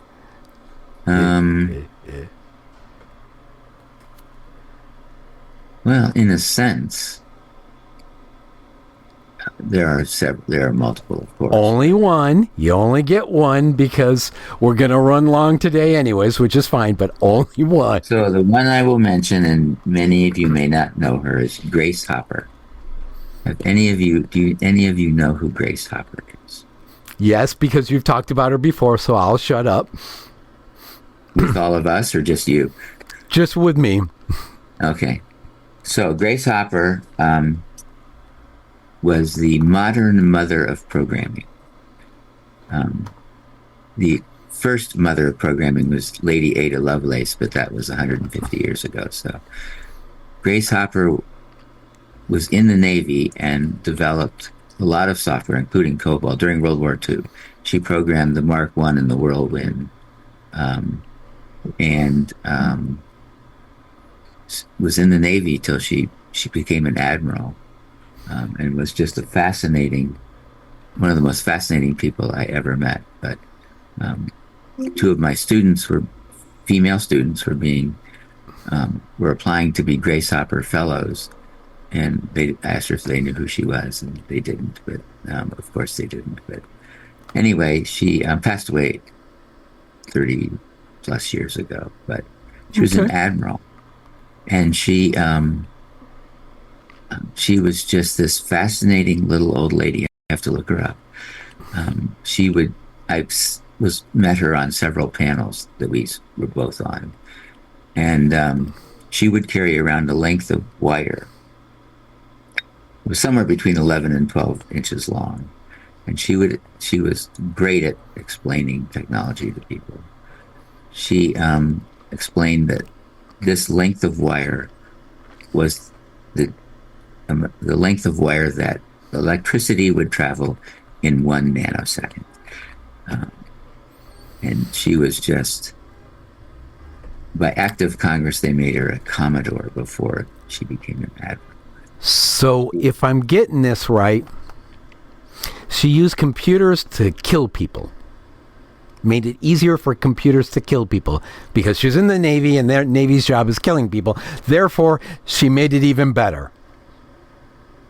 Well, she made the Navy, it wasn't, she was in the Navy, but the programming she did in World War II was applicable to all of the...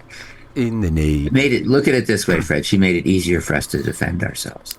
I'm fine with that, but it's still that next step towards Skynet, which is a totally different topic. All right, Barbara, who do we go to next? Right. If I'm not mistaken, we went to Francis. Bring it, Francis. Tell us about Black Swan event you've had and how you've dealt with it in the business. I don't even know where to start. The last few years have been a series of those. I don't even know. Like I had so many hit me in the last couple of years. It's just, you get knocked down and you get back up. I think that's really what it comes down to. I mean, each event is going to create its own wave of consequences. And it's just figuring out, okay, what just happened? Why did it happen? What did I learn from that? And what do I need to do to move forward? I don't think that there is one simple, one simple answer to give to that. I've had many things knock me off from many different angles that were unexpected and unforeseen. And it all comes back down to, okay, this is where I'm at. This is where I want to be. What do I need to do to get back up? Perseverance, I think, is the big thing. I mean, you're going to get tested and tested again. And I think that the bigger that those events are, the more it shows you how true are you to your goal. Is that really what you want to be doing? Because if you decide to get back up and get going again, then there's a want there. Well, that's where I think it's important to be on the path that you're called to be on. Because if you aren't on a path that you are called to be on, that resilience or the willingness to get back up and keep going at it is going to be diminished by, different levels. If you're getting up and you're going and you're doing something that isn't inspiring to you, that you're called to do, if some black swan event comes along, it's going to be really easy to go, well, I'm going to throw in the towel because this really wasn't what I was called to do. So, well, and I think that to counter what you're saying, yeah, I agree, but I think that too many people throw around the whole concept of being on the path that you're meant to be on as something that's simple. Not everybody knows what the path is that they're supposed to be on. I believe that black swans come more than likely in a series and get larger to show you where you want to be, which shows you that that's the path you're supposed to be on. And that if you are on a path that you're not supposed to be on, you're going to get knocked down.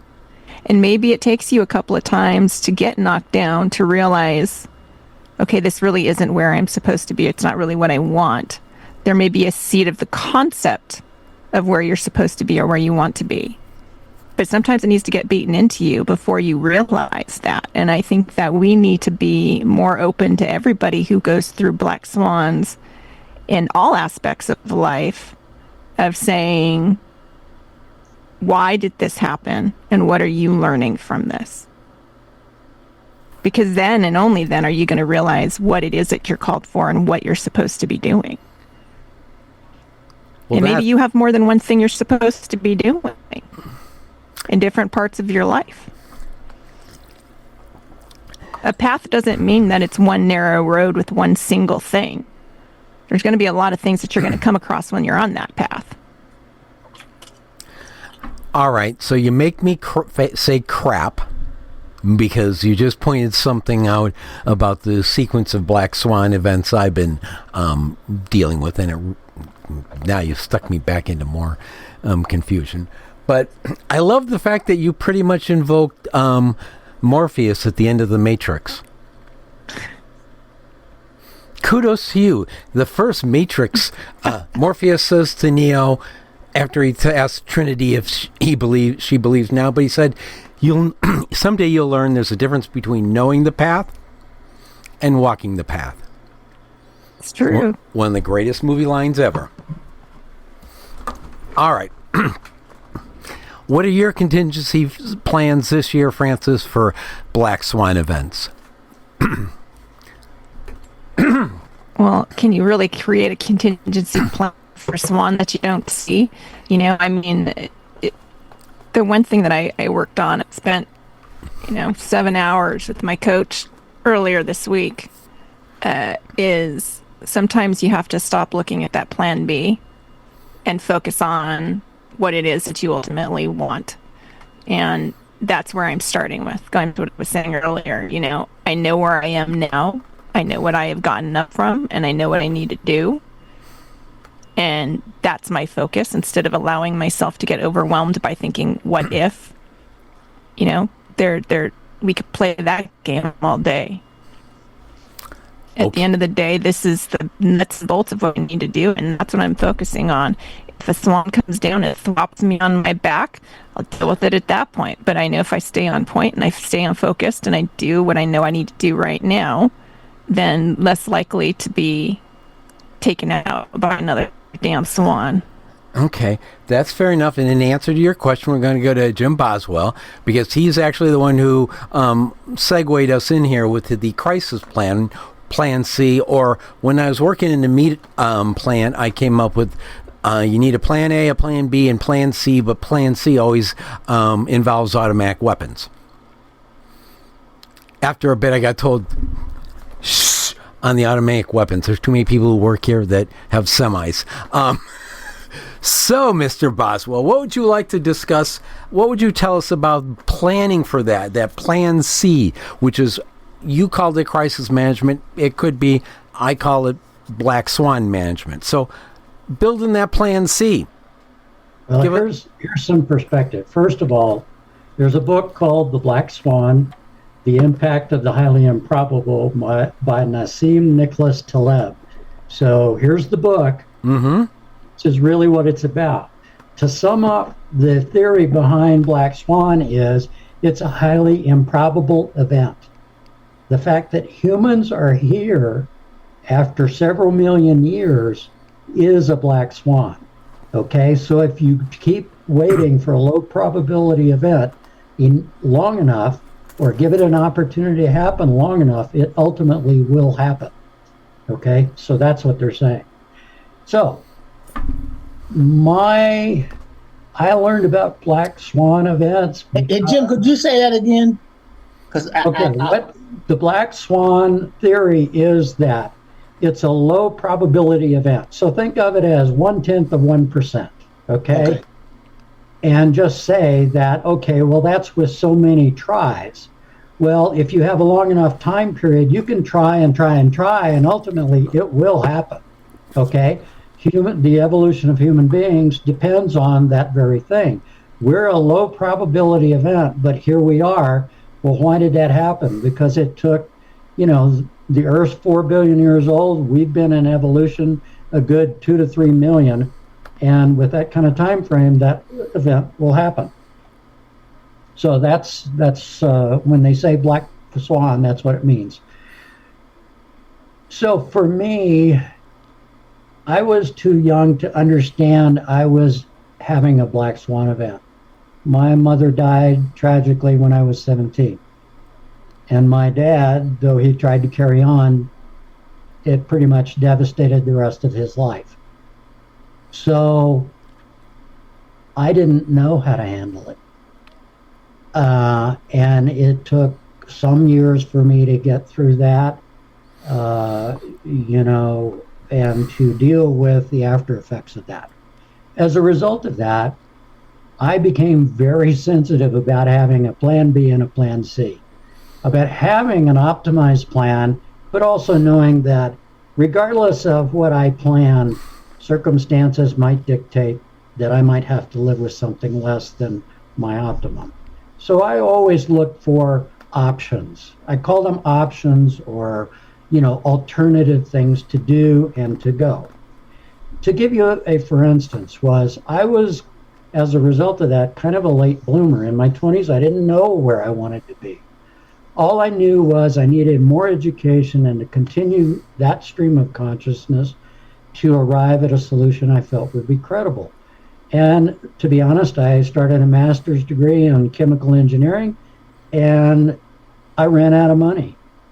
Well, I kind of knew that was coming. I had a little runway, and I went to the services and said, okay, where can I do a good thing for the service? And by that I mean military. Which branch of the service? And what could I wind up doing to help increase my knowledge and my skill sets? And so I wound up in Navy's nuclear submarine fleet as a result. I got a huge amount of training, all of that.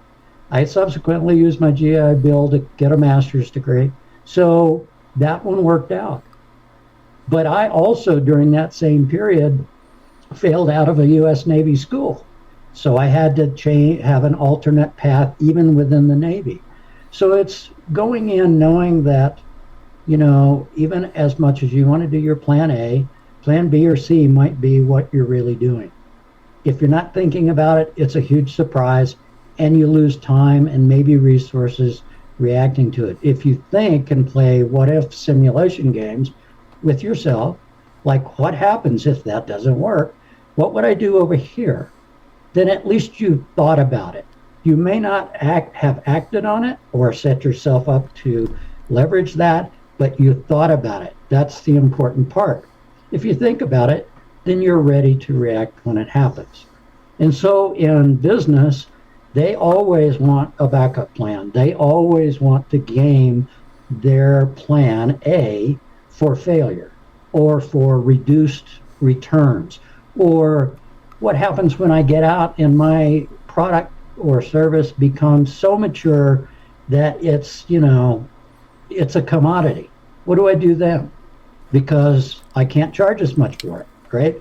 So they do the appropriate thing about gaming it. What I do in my current activity is I game lifestyles. In other words, I say that you can use that same power to anticipate what might go right, what might go wrong, and what you're going to do about it. All right, so I'm going to let Barbara go in a second, but there's a couple of things you you hit, and you talked about game lifestyle, and I just want to clarify that you don't mean like computer gaming lifestyle. You just mean what ifs on lifestyles, not the gaming lifestyle. Exactly. Okay. It's what ifing your way through, in an indeterminate event, right? So what happens? Not video games. Good. I'm glad. I just want to say. Video. No. All right. So the other thing you said to me was failing, and it kind of invoked you invoked two of my favorite phrases, and they're one's a quote and the other is actually a quote by the same business philosopher, and one was in chaos there's opportunity, which is kind of the positive black swan, and then the other side was never fight a battle on fatal terrain. So the business philosopher I'm talking about is Sun Tzu, Art of War. And so should you, is there that thing you say, I can't fail at this plan because I'm on fatal terrain? My answer to that, Phred, is you can always fail. And to go through life saying that I cannot afford to fail is ignoring the fact that failure is part of life. We do things, and sometimes the failures are real minor, sometimes they are major. And the issue, and I think Dr. Thomas talked about this, is learning from what you did. What did I do? What can I do better next time? Because success is wonderful. That's what we all want. But to get the success, you have to try things. It's not a pat answer, where you do the A, B, and C, and you're guaranteed to get that at the end. It's not. Life has its upsets. So I don't believe that you have to have perfect performance and perfect expectations. I don't say perfect. My thing is fail, and I kind of live by this phrase of if at first you don't succeed, skydiving might not be for you. All right. On that note, I'm going to let Barbara ask her part of the question. We got to have the feminine point of view, the estrogen, the Southern Californian. You picked yeah, right. Oh my gosh. So yeah, with the Sunshine State, where everything is roses. So Jim, I hear you saying you need to, it's almost like plan to fail, but you're not really planning to fail. You're really covering your bases. If you look at all aspects of something, but here's the thing I'm thinking. This takes a lot of contemplation, a lot of analysis, and trying to look at all angles, like you said, the what ifs, right? God, that could be infinite, as far as I know. So where do you draw the line between, trying to look at all angles? There's a thing called analysis paralysis, right? Yes. So where do you draw the line at trying to figure out what are all the angles that I need to cover so that I am successful, so that I don't fail? Well, I don't think you can get caught in the, paralysis by analysis, which is, you're absolutely right. You can overanalyze anything. I think you need to do some reasonable homework within the frame of reference of where you're at in life, okay? When you're like me and you've been around the planet for a while, you have more immediate resources. You have a lot more experience to bring to bear on an ABC strategy question. If I'm 20 years old, man, I probably want to have a discussion with somebody who's a lot smarter than me to say, well, I'm thinking this. I don't understand how I could fail that. So how would I have a plan B or C? And leave it kind of general. The specificity of something to someone who's at 65 years of age is easy. To be specific at age 20 is much more difficult because it's a learned talent, right? But it pays to understand that the best laid plans can get upset. That's the key to it all. Because then you're resolved at, am I man enough or woman enough to stand up to a change in my plans simply because something happened that was unanticipated? And the answer needs to be yes. Yeah. Otherwise you get stuck. Like the example Phred gave, which was COVID. Right. That was such a disruption to everybody's life. Right. It impacted everyone globally, not just, it wasn't just a California fire, it was a worldwide catastrophe that happened. So, yeah. And I don't know that you can plan for something like that, but certainly you need to have that resilience and a plan B, like you said. Yeah. So can I make a comment? Bring it. And I guess it's in regard to COVID.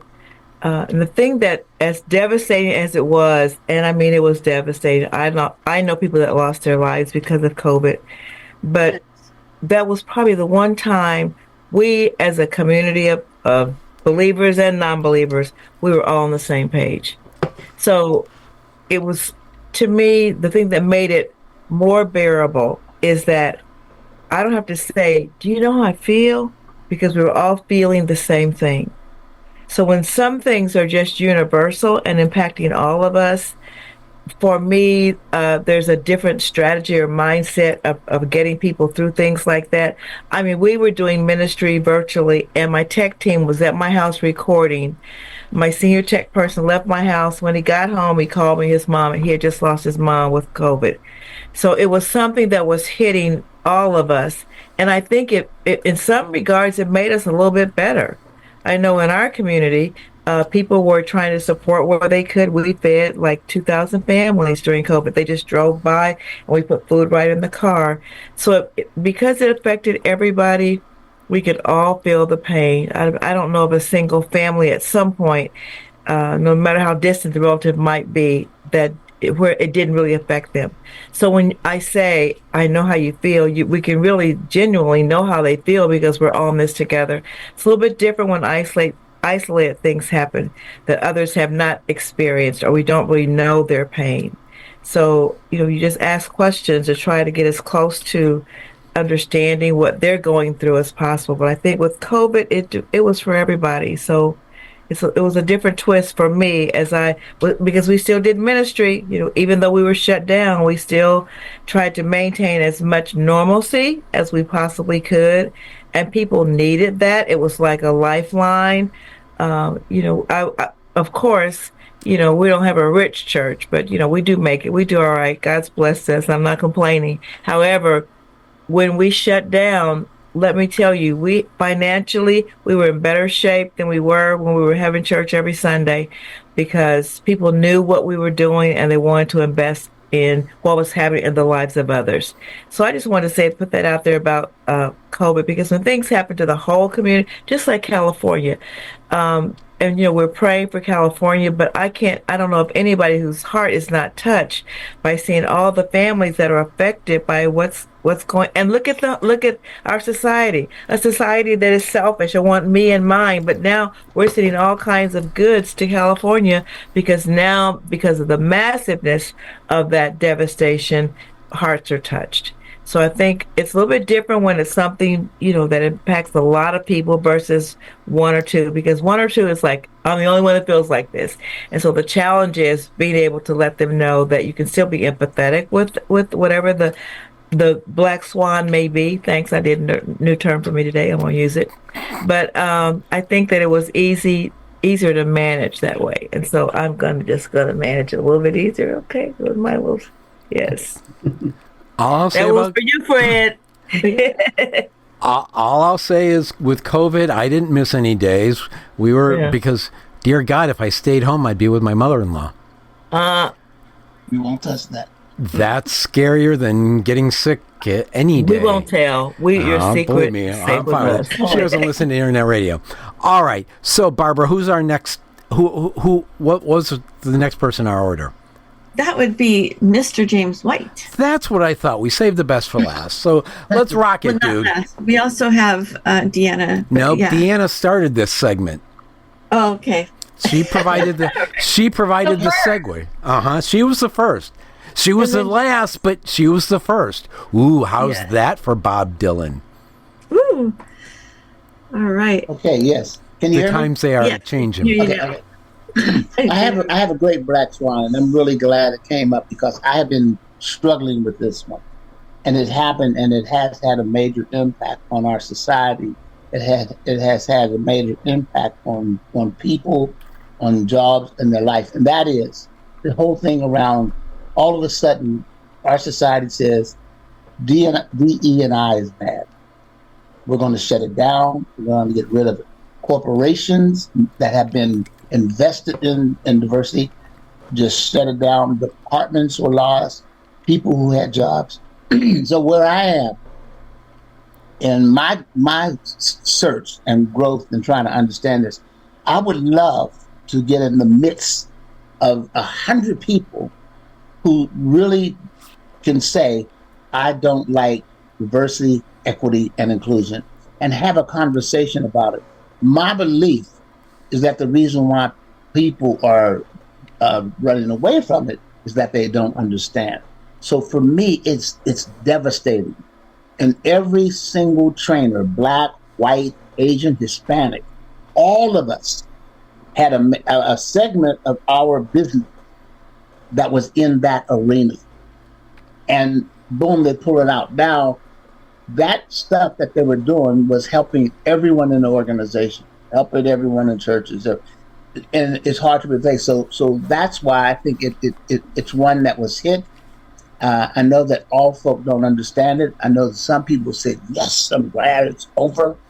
I just want to find out what it is that the pain and the discomfort that people are feeling because someone says we should honor diversity in people, treat people with equity, and include them in getting the job and working and getting the education, blah, blah, blah, blah. So that's why. So I'm willing to produce this show that this episode of what I'm going to say, but I am unwilling to co-host it because I don't want to get crossbow bolt Schultz at me. But what you're talking about is we need to do a panel discussion called Why I Hate DEI.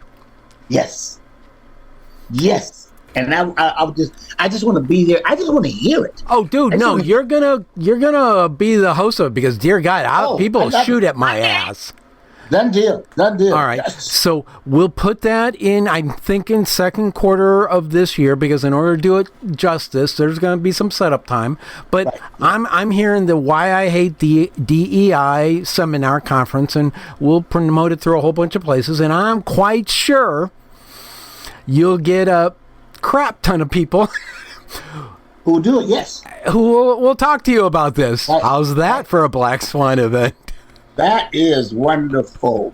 And I'm also glad you explained Black Swan because for me, whenever I hear something being introduced with the adjective of black first, it's usually like in the dictionary right now there are like 57 terms for negative, and they all use black, black death, black this.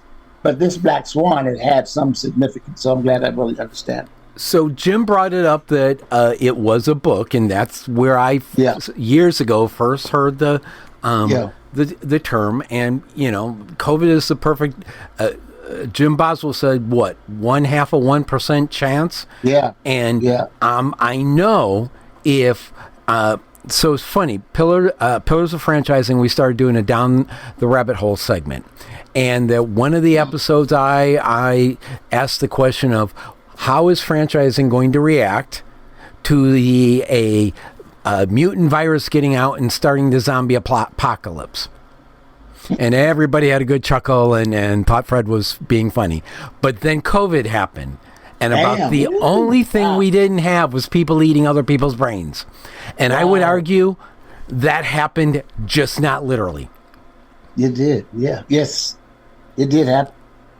All right, so we've been talking about 2025 success plans and metrics and of Black Swans. I hope you enjoyed it. Next episode is going to be February 1st, and our topic is avoiding the Valentine's Day blues. How not to be a schmuck.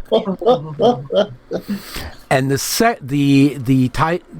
and to go forward for the February 15th, since we do broadcast folks first and third, and appreciate all the listeners I've been seeing popping in, it will be another military panel, and the topic will be AI in the military. How do we do it without getting our own asses flamed? Wow. We'll be back again, folks, for another episode of KPHRED Prime Live. I'd like to thank Barbara Wainwright as my co-host. Our three Jims, Dr. Crystal, Deanna Brakefield, Tess Booker, and Francis Esters for being here and going down the rabbit hole on success plans. We'll be back again, folks, in 2 weeks. And I got to get the outro music. There we go.